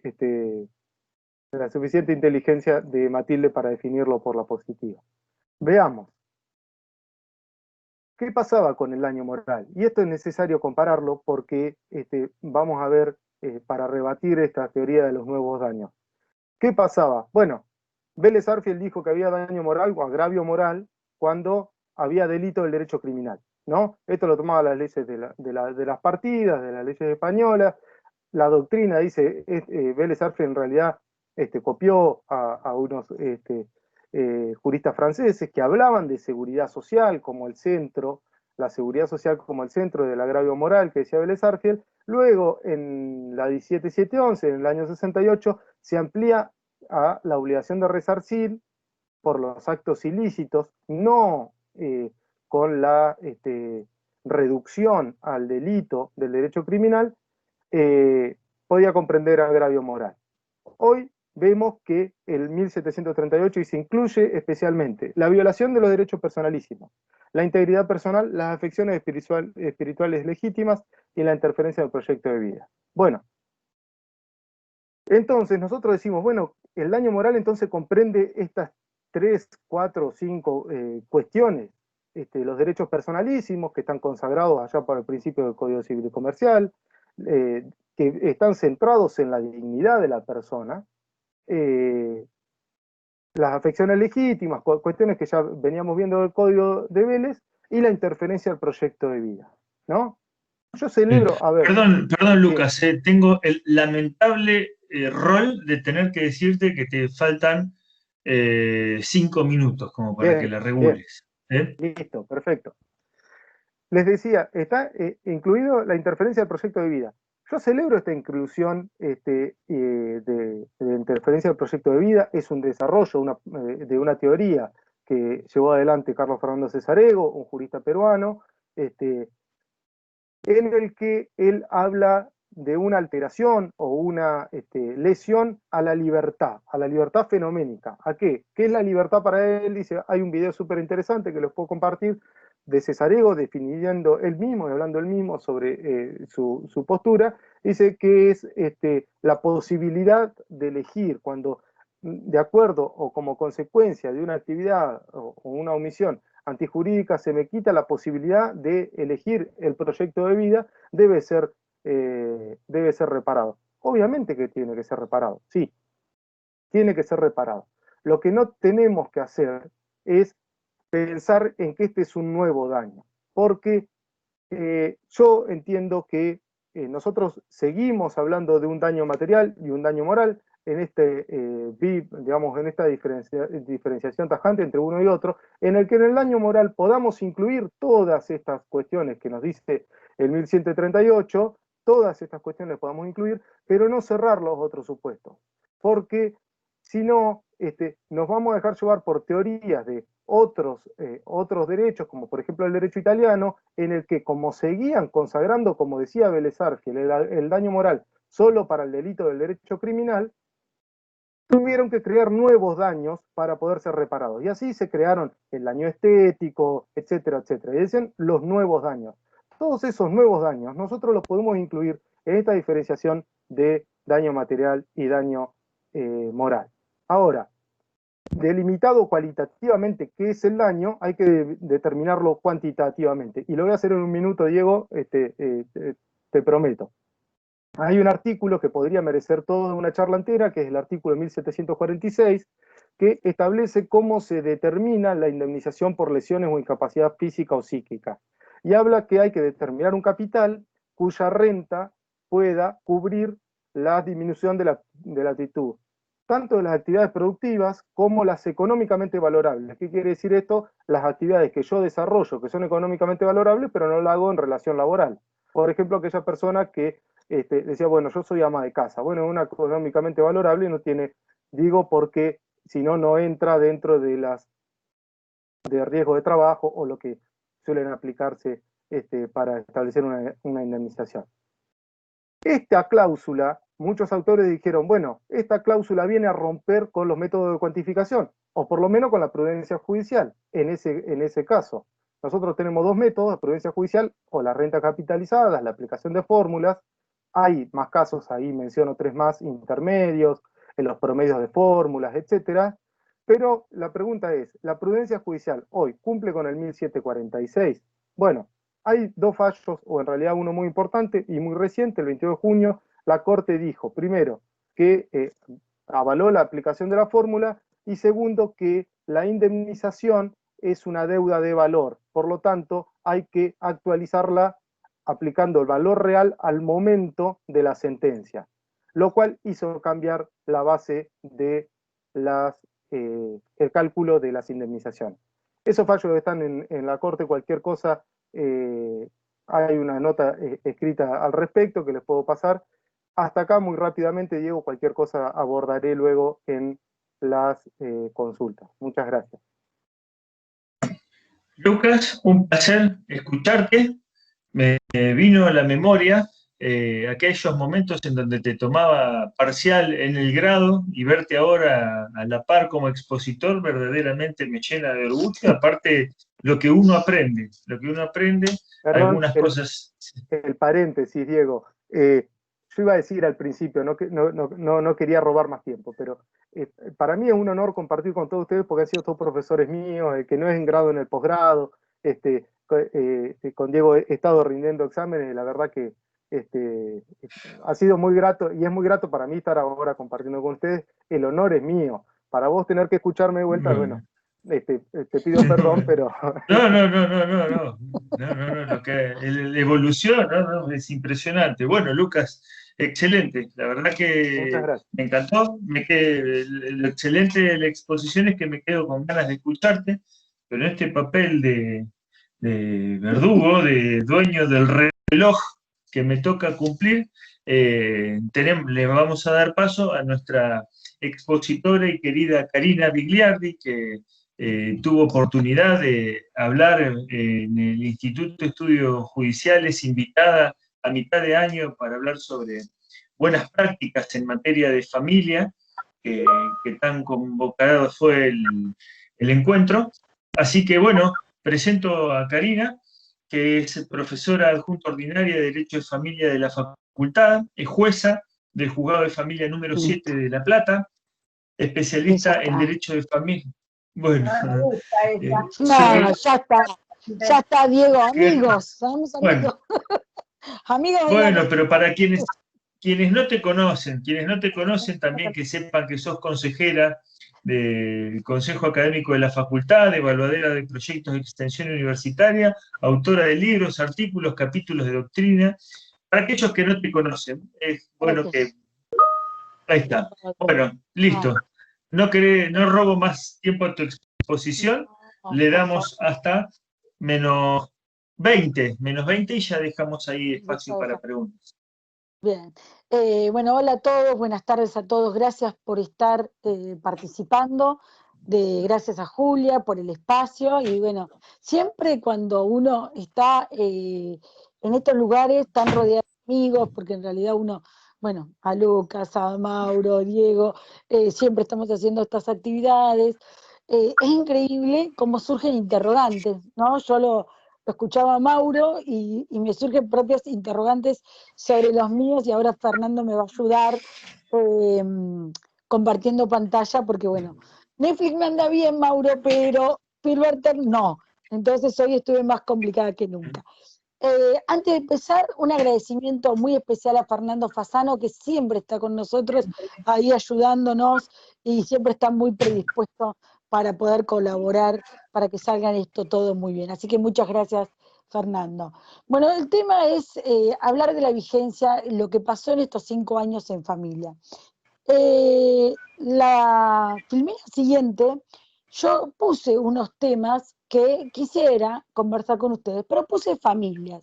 Para empezar, primero a decir lo que la comisión redactadora, conjuntamente con el doctor Lonizetti como cabeza de la misma, la doctora Carmen Bajer de Carlucci y la doctora Hayton, nos dijeron que iba a pasar en familia, y vamos a ver si pasó o no pasó. Nosotros estábamos muy expectantes, necesitábamos esto, como Mauro bien dijo, decíamos, es la oportunidad de que de acercarnos, a diferencia de por ahí de lo que sucedían en otras materias más patrimoniales, que estaban más rígidas, como después Fernando les va a hablar de sucesión, que escasas modificaciones, o derechos reales por ahí de Diego, que hubo escasas. Familia todo el tiempo cambia. Pero la realidad es que a nosotros nos prometieron la constitucionalización del derecho de familia, dar una norma que en serio se comprometa con las familias y no con una familia, ¿sí? Que nos den herramientas, ¿sí? Para poder, ¿sí? Nosotros sentarnos en cada institución y decir, ¿saben? Filiación, responsabilidad parental, matrimonio, unión convivencial. Yo puedo hablar de la ley de fondo en primer lugar porque está constitucionalizada, porque todo lo que dice la norma de fondo es todo lo que dicen los tratados internacionales. Y vamos a ver a través de esta charla que esto no fue así. Nosotros quisimos comprar eso, pero no nos sucedió. De hecho, la primera inconstitucional y anticonvencionalidad que recibió el código, la recibió por un tema de familia, a menos de un año de vigencia. Ustedes podrán pensar, bueno, pero Karina, sos bastante inconformista porque familia muta. Es cierto, muta todo el tiempo y da respuesta. Y fuimos muy pacientes y somos muy pacientes todo el tiempo. Pero la realidad es que no solamente en un tema, sino en muchos temas, había una posibilidad de hacer una transformación real. Había una realidad de poder concretar esa oxigenación que nos viene de los derechos tratados. Hoy les debo decir que en realidad, como docente y como jueza, cuando doy una materia, por ejemplo, hoy que le di a mis alumnos de grado salud mental, sí o sí tengo que empezar por la convención. Sí o sí, no puedo darles salud mental si no les doy plexo constitucional vigente hoy en la temática a mis alumnos de grado. Y así en ningún tema. ¿Por qué? Porque si bien el código genera un cambio mucho de gran mejoramiento en lo que teníamos, en relación a los deberes, no alcanza a acercarse a lo que realmente debería consagrarse. El primer tema que vamos a abordar es filiación, que es donde más vemos, ¿sí? Fer, si sos tan amable de pasar a la siguiente y a la otra. Ahora otra más. Eso solamente para que les guste la foto. Bien. Lo primero que vamos a ver es filiación. ¿Por qué? Porque filiación es una de las temáticas, en mi humilde opinión, donde más huérfanos en norma interna nos dejó. El 558 establece las fuentes, y si uno ve, dice, qué bueno, ¿sí? Trajo la reproducción humana asistida, nos cambió el nombre, dijo no más consanguinidad, vamos a hablar de naturaleza, vamos a hablar de adopción, y vamos a hablar de la reproducción humana como fuentes. La realidad es que estas fuentes ya las teníamos, ya las trabajábamos. La reproducción humana asistida había tenido un gran impacto con la ley de matrimonio igualitario, que había, ¿sí?, traído a través de un artículo modificando la ley de registro, que ya había contemplado, y no nos dio todo lo que nosotros hubiésemos querido como fuente de la reproducción humana asistida. La que faltó es la de la socioafectividad, y que es la que una vez por semana está saliendo jurisprudencia, ¿sí?, todo el tiempo, y que es la fuente filiatoria que hoy se elige como la mejor herramienta para no generar situaciones injustas en la práctica. ¿Y por qué decimos situaciones injustas? Porque el código, si vos me acompañás, Fer, con la siguiente, estableció y dejó permanente la existencia de dos vínculos. Dos vínculos, es decir, nos puso en la misma situación que estábamos al principio de Vélez.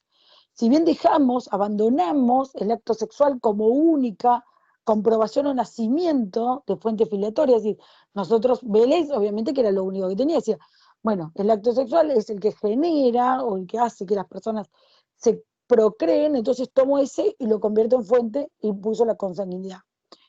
La sociedad argentina vio que faltaba algo y generó la adopción, que es la fuente filiatoria a través de una sentencia judicial. La técnica de reproducción humana, nosotros al código en el 2015 llegamos con técnica de reproducción humana asistida con el artículo 19 de la Constitución Nacional, estirándolo y lo seguimos estirando, ¿sí?, para poder ingresar todas las prácticas que comúnmente hace la gente, y somos geniales a nivel jurídico, les obligamos a las prepagas a garantizar, ¿sí?, a pagar todas las métodos de técnica de reproducción humana asistida que estén posibilidad de uso de una persona, amparos, y no logramos concretar a nivel filiatorio realmente un sistema que condiga con esa amplitud en otro espacio. En este punto conservó no más dos vínculos. Usted dice, bueno, pero ¿qué podría haber hecho? No decir que eran dos vínculos, sino que se generaba, ¿sí?, los vínculos filiatorios a raíz o en razón. Se podría haber establecido una más genérica que nos hiciera que hoy no estuviéramos con cuestión de la trifiliación o con determinadas situaciones que tienen fuente en la socioafectividad a través de la norma.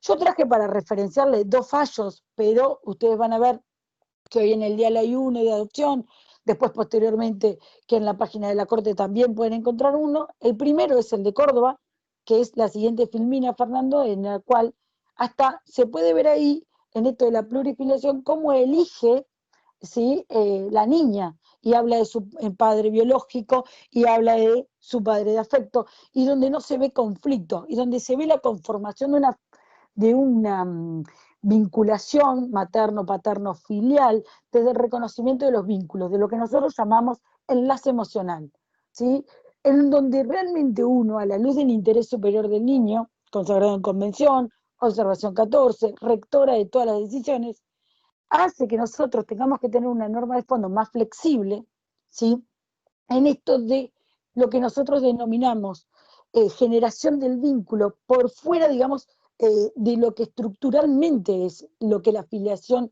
o lo que las fuentes entienden. Es decir, este enlace emocional lo generan las personas, se comportan en el marco de ese enlace y permite una solución adecuada, ¿sí?, hacia una niña o a un niño o a un joven. En este caso en particular es cuando la niña le dice a la jueza, es decir, yo no tengo el conflicto. ¿Y quién entonces tiene el conflicto? La norma. ¿Por qué? Porque dice que hay dos vínculos. Pero yo en mi vida privada, en mi vida, ¿sí?, sé que tengo un padre legal, sé que tengo un padre biológico y sé que tengo una mamá. Entonces, en este punto, lo que nos habían prometido para el código es que el ordenamiento de fondo nos iba a dar una herramienta, ¿sí?, en donde nosotros pudiéramos darle solución a estas personas que eligen otras situaciones, ¿sí?, que no son las de doble emplazamiento, ¿sí?, y que en ninguno, esto es muy importante aclarar, que en ningún tratado están prohibidos, todo lo contrario. Cuando hablamos de las familias, cuando hablamos de esa protección especial, hablamos de la contemplación de estos supuestos. El otro caso que les traigo es uno de la Cámara, bastante reciente, de acá de La Plata, sumamente interesante, en el cual este caso se habla más de saneamiento de vínculos, es ingresar a un progenitor biológico y vincularlo, y de esa manera garantizar el derecho de esta niña, ¿sí?, a mantener el vínculo afectivo, pero no perderse el que conlleva la identidad y construir uno, ¿sí? Acá, digamos, respetamos el enlazamiento general, el enlazamiento emocional generado, pero queremos sumar, porque corresponde que sume. Estos mecanismos, ¿sí?, que a través de la jurisprudencia se avanzan rompiendo la cuestión de dos vínculos, dan una solución concreta y acorde a los derechos que tiene un menor de edad dado, como exige el concepto del interés superior. Digamos, no es una generalidad, todos tienen que tener dos vínculos nada más. La realidad es que cuando en el 2015 esto de la socioafectividad ya estaba fuerte y vigente en la jurisprudencia. Lo que pasa es que estaba encubierta, ¿sí?, en la adopción, ¿sí? Estaba así muy solapada y entonces generamos vínculo con lo... De hecho, si uno sabe leer los fallos de corte de Nación, cuando hablaba de la trífilia, el triángulo adoptivo, estaba generando vínculos, permaneciendo, fomentando, ¿sí? Entonces esto no era nuevo, con lo cual podría haberse avanzado. Y si no hubiésemos mirado a los países vecinos, que ya tienen larga doctrina y larga jurisprudencia sobre lo que es el padre de crianza, sobre respetar los vínculos afectivos generados a través de la socioafectividad. Ahora lo que estamos haciendo, a no permitir eso, porque decir, ¿cuál es el gravamen? Por ejemplo, en este que estamos diciendo, el retraso, ¿sí?, en la concretación del derecho de esta niña, que lleva a este grupo familiar a desgastarse, litigando, en cambio de construir en espacios positivos la vinculación. Porque en primera instancia, ¿qué sacó? Un fallo acorde a norma de fondo, ¿sí? Se tuvo que seguir litigando y se tuvieron que seguir desgastando en esto, porque es un conflicto que es existente, para llegar a un fallo de cámara, ¿sí?, en el cual contemple lo que en este caso en particular le pasaba a la niña y que era lo mejor al interés superior.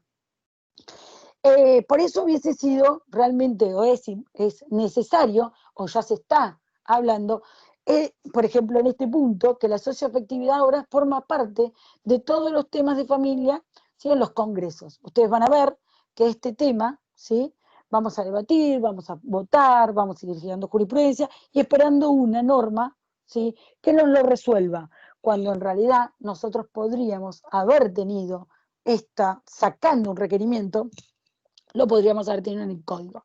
Fernando, si sos tan amable, de la siguiente filmina, y está. Con la determinación de la maternidad, realmente es algo increíble lo que pasó, ¿no? En este punto, porque ustedes saben muy bien que el código eligió posicionarse igual que antes, colocando a las familias, a las personas, en una situación realmente de desprotección frente a una figura que se usa y que cada vez vemos más, que es la gestación por sustitución, maternidad subrogada, o como queremos denominarla, ¿sí?, con distinta denominación. Y en realidad uno podría decir, bueno, realmente hay un movimiento feminista a nivel internacional, en países más fuertes que en otros, donde habla de la cosificación de la mujer, pero entonces esta práctica no es alentada.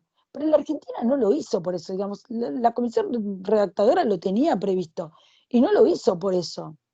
Lo hizo digamos, porque, como decía hoy Diego, esto de Lorenzetti, decir salimos a negociar, se lo hizo por eso. Entonces hoy estamos peor porque decimos, o fue una oportunidad perdida, o realmente el legislador eligió no ponerla. La crítica mayor que le podemos hacer es que empieza por la maternidad. Esto coloca el inicio de la afiliación con la mujer. También omite, en este punto, si sos tan amable de pasar a la siguiente filmina, situaciones que nosotros ya tenemos contempladas, ¿sí?, por la ley de identidad de género. ¿Qué significa esto? que una persona que se autopercibe como hombre, y esto está protegido por la ley, ¿sí? De identidad de género, tenga, ¿sí?, su aparato reproductor femenino y pueda gestar. Y el derecho argentino elige poner la palabra mujer, cuando en realidad no nos suma, hubiese dicho la persona gestante y hubiese estado acorde a la normativa, y de hecho, ¿sí?, hoy todavía no tenemos casos acá en la Argentina, pero de suceder el caso que ustedes ven en pantalla, que es de Estados Unidos, ¿sí?, debería, ¿sí?, ir al registro y expresar que en la parte que diga madre, ¿sí?, que diga que en la constatación de parto se teste y se ponga, ¿sí?, hombre, cuando en realidad si hubiese puesto persona, hubiese estado acorde a todo el sistema, y no deberíamos pedirle a la gente que vaya y efectúe este reclamo, esta aclaración, ¿sí?, que van a venir, porque realmente van a llegar el requerimiento, porque es una figura que el derecho argentino tiene una ley de avanzada, ¿sí?, pero el código no lo supo leer, no lo supo ver, y a corto plazo vamos a tener requerimientos en relación a eso. ¿Sí? Fer, si me acompañás con la siguiente, es lo que yo les decía de gestación por sustitución. Estamos plagados de fallos, cansados de ver en la jurisprudencia cómo todo el tiempo los jueces tienen que resolver cuestiones realmente que hubiese sido muy importante que se contemplaran, ¿sí?, en la norma, y que con eso le hubiésemos dado la protección a las personas y a los niños y niñas que hubiesen nacido de estas prácticas que correspondieran. Personalmente, a mí me tocó una situación, digamos, de decidir el año pasado con relación a otro tema, que es el que da pie a todo esto, que es el tema del artículo, ¿sí?, 19, de cuándo comienza la persona humana. Esto tiene que ver mucho con la interrupción de la crioconservación de embriones, que nos excede esta clase, esta charla. Imagínense que abordar eso, que conlleva tanta discusión de muchos aspectos para todos nosotros, es imposible agotarla en 20 minutos, ¿no es cierto? Y cuando la sensación que a uno le da, como aquel que le aplica la norma, es uno, más allá que uno, bueno, yo me enriquecí, digamos, para poder tomar la decisión, me enriquecí de todo lo que es normativa internacional, y por suerte los fallos de la Corte Iberoamericana que ya teníamos a mano para poder resolver de la cuestión.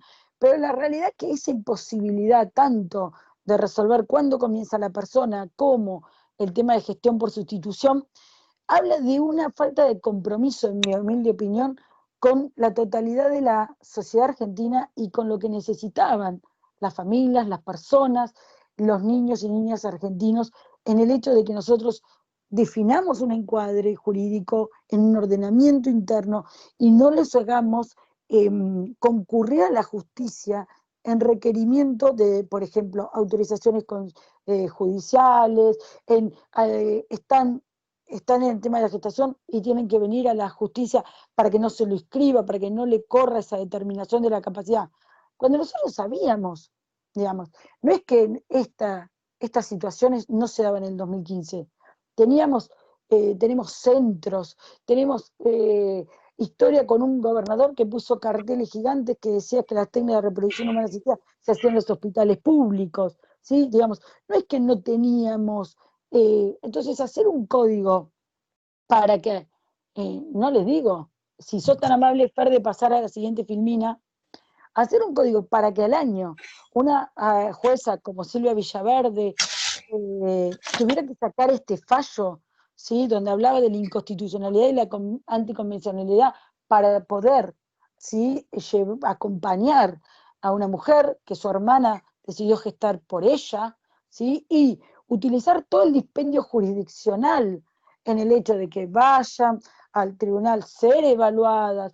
El juez se pone parte de una decisión privada y protegida constitucionalmente, porque no es que no lo está, ¿sí? Es un proyecto de maternidad o es un proyecto, digamos, de familia, dependiendo de los casos, sí, que se den propio. pero que se encuentra por la falta de una normativa interna sometido a las incumbencias del Poder Judicial, ¿sí?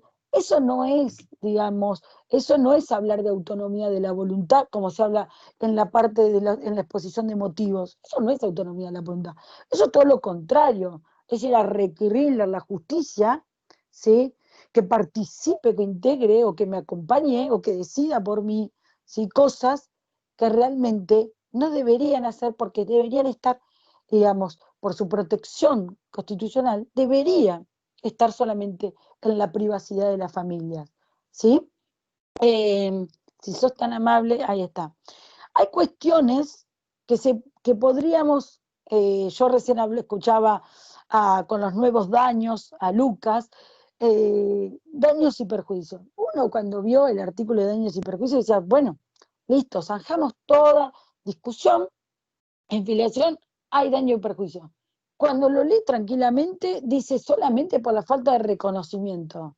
¿Pero cómo? ¿Ese es el único daño que puedo tener? Yo lo escuchaba a Lucas decir, no creemos, no podemos interpretar que se generan nuevos daños.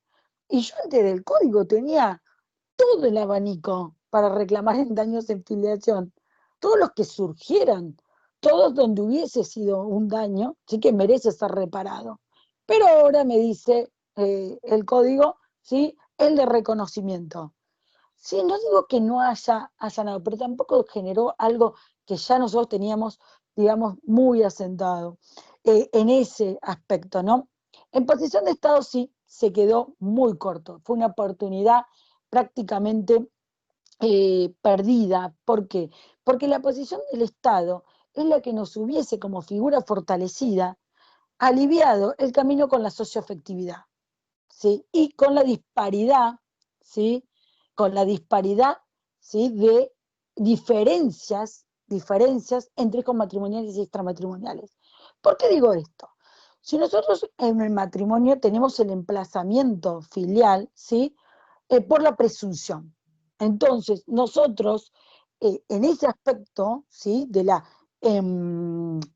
lo matrimonial, que nosotros hace mucho tiempo con la 23.264 dijimos, no hay diferencia entre los matrimoniales y no matrimoniales, fue absolutamente mentira, y todos los que estamos acá lo sabemos, que en relación a, por ejemplo, los matrimoniales, desde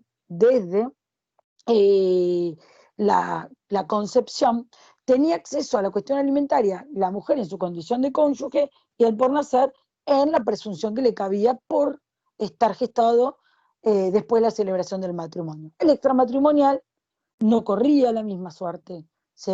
No corría la misma suerte porque esa presunción que el código decía debía ser acreditada. Y ahí aparecía toda la jurisprudencia. Ahora, lo insólito es que el código regula las uniones convivenciales, ¿sí?, persiste en la posición de estado de hijo, y es una oportunidad perdida. ¿Por qué? Porque si yo tengo las uniones convivenciales registradas y está bajo el órgano que es el registro de las personas registradas en su unión convivencial, con el efecto inmediato de que tienen que convivir, ¿sí?, y que habla de la exclusividad en esa unión convivencial, que se tiene como uno de los caracteres de la misma, ¿por qué no darle la misma presunción que le otorga el matrimonio? ¿Qué me lo imposibilita? Otra vez insisto en la desigualdad. Otra vez insisto en que entonces no son todas iguales las familias. Tengo determinadas familias que sí, como las matrimoniales, y otras familias que pasan por el registro, hacen lo mismo. Yo no sé si ustedes han tenido contacto con personas que se casan y que escriben su unión confianza, pero es lo mismo, llevan dos testigos. Lo único que hacen es al libro, a uno le ponen matrimonio, a otro libro unión confidencial.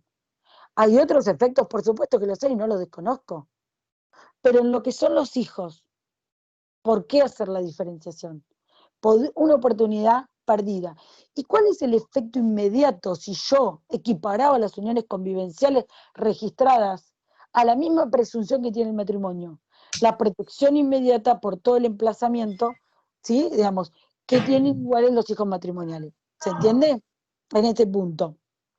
Yo como voy de tiempo, mal, pero unas cositas Mira, más. solo esto, Karina, Estoy teniendo inestabilidad en la conexión. Si me hablas y no puedo hablar, cerrá vos, porque es inestable. Estoy yo, Diego. Perfecto, porque yo digo te una mandé cosita más y ya mensaje. abrimos la pregunta. Ay, perdón, como Bien, estoy en el bien. celular. Yo digo una cosita más y ya abrimos la pregunta. Fer, si sos tan amable de pasar, vamos a pasar a la siguiente filmina de adopción. Digo una cosita de adopción y digo otra cosita de unión comercial. Adopción que tanto esperábamos para cerrar el tema afiliación. Adopción estábamos ansiosos, no tanto la provincia de Buenos Aires que teníamos nuestra ley y más o menos nos íbamos manejando, pero estábamos ansiosos. Siempre estamos ansiosos con las reformas de adopción, siempre estamos esperando que venga la solución mágica que nos diga un proceso en 5 minutos y que resuelva todo lo que nosotros creemos que son los problemas de niñez. Yo en esto quiero contarles algo de mi total experiencia en adopción, que es la institución que más quiero, aprecio, digamos, del derecho de familia, es que no va a venir nunca de la norma, porque las resoluciones son tan diversas que realmente no sería imposible legislarla. Pero en este punto, el de estar en el estado de adoptabilidad nos ordenó mucho y también así como que la guarda con fines adoptivos sea a máximo 6 meses. Esto del estado de adoptabilidad generó un plazo, ¿sí?, en los jueces que realmente nosotros tenemos bien en claro cuánto tiene el órgano de niñez y los 90 días que tiene el juez para resolver. Y si al juez se le olvida o tiene alguna cuestión de inconveniente con estos plazos, los que están operando, como el asesor de incapaces o los abogados y las abogadas que están dentro del proceso, y el servicio mismo, el órgano de niñez, va a venir a recordarle el plazo que tiene el juez, o podría recordarle el plazo que tiene el juez para poder tomar esas determinaciones. En eso es realmente el proceso de adopción altamente positivo. Fer, si sos tan amable de acompañarme hasta la filmina para poder, la siguiente, después esto todos ustedes lo van a ver, y la siguiente, si sos tan amable, ahí vamos para la parte de matrimonio y uniones convivencial. Bueno, vamos a pasar responsabilidad. De responsabilidad parental, lo que les voy a comentar en este punto es estos 3 puntos que en mi humilde opinión son muy importantes. Responsabilidad parental cambió rotundamente. Todavía estamos trabajando con figuras nuevas como los cuidados personales, donde estamos todos un poco desconcertados porque el legislador nos trajo algo que es netamente cotidiano, ¿sí? ¿Quién afronta los cuidados en la parte cotidiana del niño? Pero lo más importante que tiene responsabilidad parental no es eso, es un aspecto que no logramos todavía explotar en la parte, digamos, cotidiana. ¿Qué son las opciones?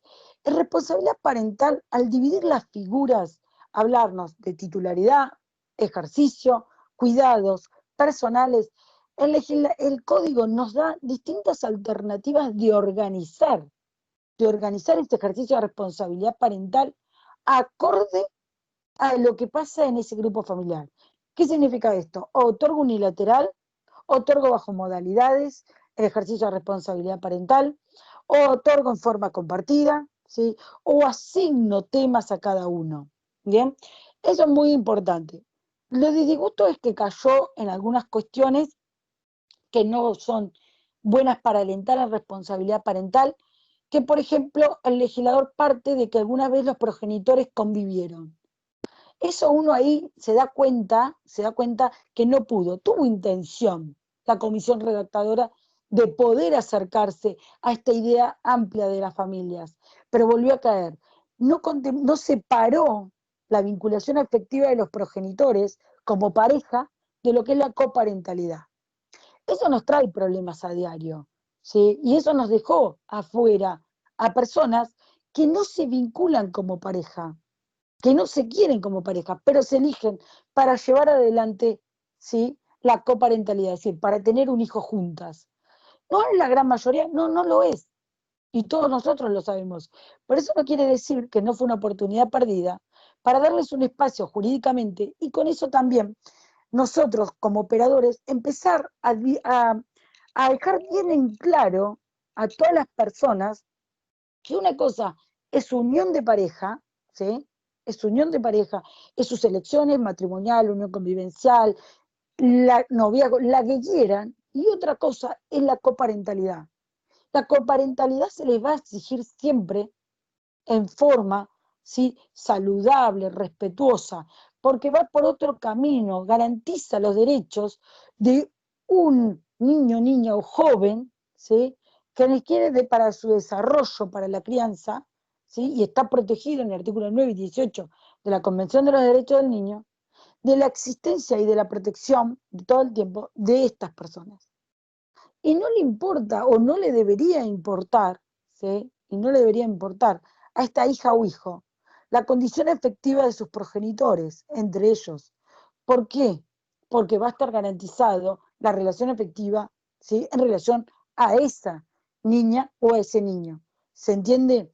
En esto podría haber sido realmente bien claro el legislador, pero no lo fue.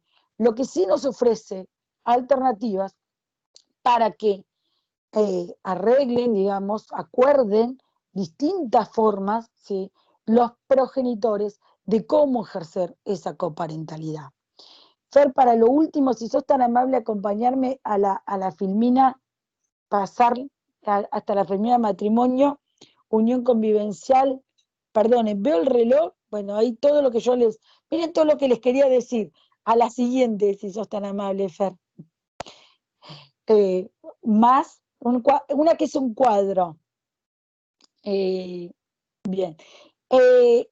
Bueno, esa también, la siguiente, si sos tan amable. Bueno, en esto yo lo que quería decirle de matrimonio, uniones convivenciales, ¿sí? En primera cuestión, como vieron en la foto, que también se podría haber hecho otra cosa.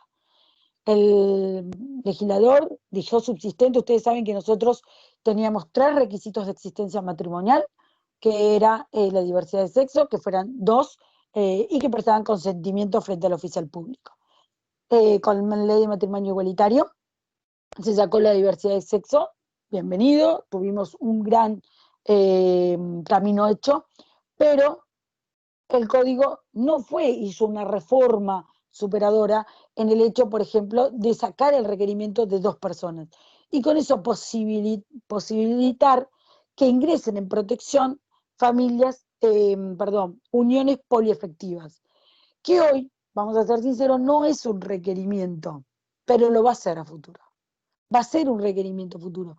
Uno lo ve, uno ya lo lee en lo que viene en cuando las partes, ¿sí?, esgrimen en la práctica sus modos de vida, sus cosas. Hoy no les digo que lo hacen abiertamente, pero cuando uno indaga en audiencias aparece, digamos, este acuerdo, esta situación, digamos, de no parecerles mal que la pareja esté compuesta, no haya pareja, sino que esté compuesta por varias, digamos, esa revinculación de afecto entre varias personas que entre sí se eligen y forman juntas un vínculo afectivo. Con lo cual, lo que vamos a hacer dentro de poco es empezar otra vez a hablar y hablar. Ustedes ya saben que hay una organización en Capital con personería jurídica y va a seguir presentándose. En Brasil ya hay fallos, ¿sí?, de las uniones poliafectivas, al igual que la unión a nivel mundial. La cuestión es que si el código hubiese, como decía hoy Mauro, hubiese visto esto a futuro, sacando esa palabrita, ambos, hubiese dejado abierta esa posibilidad y no estaríamos otra vez haciendo que la gente que quiere elegir otra forma de llevar adelante su vinculación afectiva tuviera que recurrir a la justicia para poder tener efectos jurídicos de la misma. En este punto, lo último, prometo que esto sí es lo último que le digo, más terrenal o más diario de ustedes, si el código, cuando legisló sobre uniones convivenciales, que uno decía, bueno, qué suerte que va a tener, digamos, las uniones convivenciales, una protección jurídica, una cercanía a la misma protección que goza la familia matrimonial. Nuestro entusiasmo duró, pero duró poquito. ¿Por qué? Por ejemplo, porque en las viviendas hace una cuestión de desprotección, la pone por un plazo, cuando la matrimonial no, ¿sí? La pone dentro de la mayoría. Y hizo esa diferenciación cuando yo personalmente no veo por qué de hacerla, ¿sí? No veo por qué cuando yo digo que no voy a discriminar, que voy a dar la misma protección a todas las familias. Pero, en mi humilde opinión, esto que yo grafico en el cuadro es una de las cuestiones más preocupantes. Al tomar las uniones convivenciales, ¿sí? Ustedes saben que la registración es una cuestión de prueba, entonces generó uniones convivenciales registrables, ¿sí? Y no registrables, pero que gozan de la protección del Código Civil y Comercial porque no tienen impedimentos. ¿Qué significa esto? Que no son mayores de edad, ¿sí? No tienen impedimento del parentesco, ¿sí? Que impide, o del ligamen. Entonces el código, al legislar de esta forma, generó, ¿sí?, unas terceras uniones a las cuales parecería por la lectura de norma que no le da protección. Como por ejemplo, y que la doctrina dice, ojo con llamar las uniones convencionales. No son uniones convencionales, porque no van a gozar de la protección que le da el código. ¿A cuáles reputamos uniones convencionales? Aquellas que no tengan los impedimentos o cumplan con los requerimientos establecidos en el código, que puedan registrarse, no obstante que no lo hagan. No obstante que no. A esas sí le damos la protección de la vivienda, le damos la posibilidad de requerir compensación económica, de celebrar pacto. A esas sí, a esas las queremos. ¿Y cuáles no queremos? Ya, a las que vamos a reputar, por denominarla de una forma, unión de hecho. ¿Pero cómo? Entonces, si yo, vamos a suponer que si yo me vinculo afectivamente con una persona que está casada, pero que está separada de hecho hace 10 años y por X motivos, razones que no vienen al caso, no disolvió su vínculo matrimonial, pero yo hace 7 años que estoy unida efectivamente a él, con exclusividad, con notoriedad, y de esta unión nacieron hijos, no me van a dar la protección de la vivienda, porque hay un impedimento. Eso no es el espíritu de los pactos, no es el espíritu, ¿sí?, de las convenciones. Eso no es la protección de cuando si te adecuás o no te adecuás al cumplimiento de determinadas normas. Deviene la protección de la vivienda, el otorgamiento de determinadas prestaciones en lo previsional, deviene de derechos humanos que están muy por encima del Código Civil y Comercial.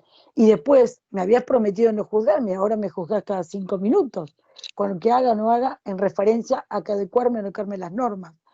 En este punto, nosotros hoy, tanto en este tema como en otros tantos, estamos a 5 años, ¿sí? Y no vamos hoy a ver con tanta claridad estas cosas, pero van a empezar a suceder. Van a empezar a preguntarse en algún momento, ¿sí?, qué es lo que sucede realmente con estas cuestiones que se pueden llegar a presentar. Por ejemplo, las uniones convivenciales son las que protegemos en la institución de la adopción, y no hace una unión de hecho. Yo no puedo inscribirme en el registro de adoptantes si soy unión de hecho y no soy unión convivencial. Va a empezar a aparecer los cuestionamientos, ¿sí? Y como realmente existe la norma, puede llegar a haber un reproche en ese punto o una separación del camino que todos entendemos, que es la protección total de las familias, no de algunas familias. Ya estoy en tiempo cumplido, lo sé. Fer, deja de compartir, que no hay problema. En este punto, lo único que cierro es que yo siempre le digo a mis alumnos de grado, ¿por qué revisar la historia? ¿Por qué estar siempre atento a charlar o revisar algunas cosas que sucedieron? Si es historia, porque todos, si nosotros vemos lo que pasó, tenemos mayor capacidad de advertir lo que puede ser injusto mañana. Si nosotros vimos con gran alarma lo que nos pasa a las mujeres, que seguimos en una cuestión de género, como hacíamos hoy al principio de charla, ¿sí?, con lo que pasó cuando nosotros, si quieren, vamos a historia en filiación, adúlteros, sacrílegos, incestuosos, y vimos lo que costó revertir, y lo que costó después, 23, llega a la equiparidad de los hijos matrimoniales y extramatrimoniales, y no alcanza. Entonces vamos por los socioafectivos.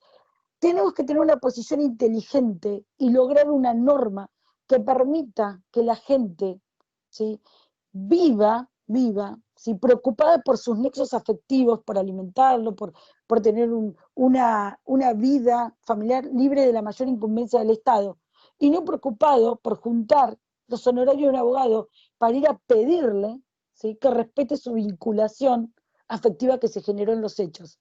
¿Se entiende? Es decir, en ese punto, en familia, lo que se juega es el hoy en la actualidad, que es diferido hasta que la justicia le responda y le diga algo que muchas de las personas que están involucradas lo sabían desde su corazón, ¿sí?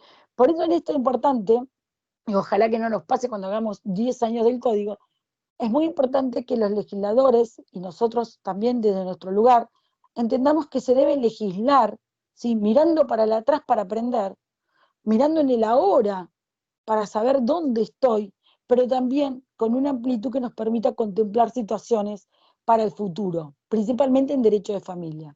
Perdón, me extendí. Bueno, muchísimas gracias, Karina. Muchísimas gracias. Más que interesante el tema. ¿Me escuchan todos? ¿Vos me escuchás, Sí. Karina? Ya, perfecto, Juli. Si alguien quisiera hacer alguna pregunta a los expositores, tanto a Lucas, a Mauro o a Karina, o levantan la mano y les doy activan el micrófono, lo hacen por el chat, acá al costadito. No veo ninguna inquietud, parece que fueron muy claros. No, acá dice alguien muy claro, Lucas excelente, bueno, excelente exposición, bueno, comentarios hay, pero no hay consultas. Bueno, entonces, no sé si, no. Fernando, ¿vos estás ahí? Acá estoy, sí. No hubo preguntas en el chat. No sé si alguno de los participantes... No hay preguntas, ¿no? Creo que no hubo preguntas. No hay preguntas.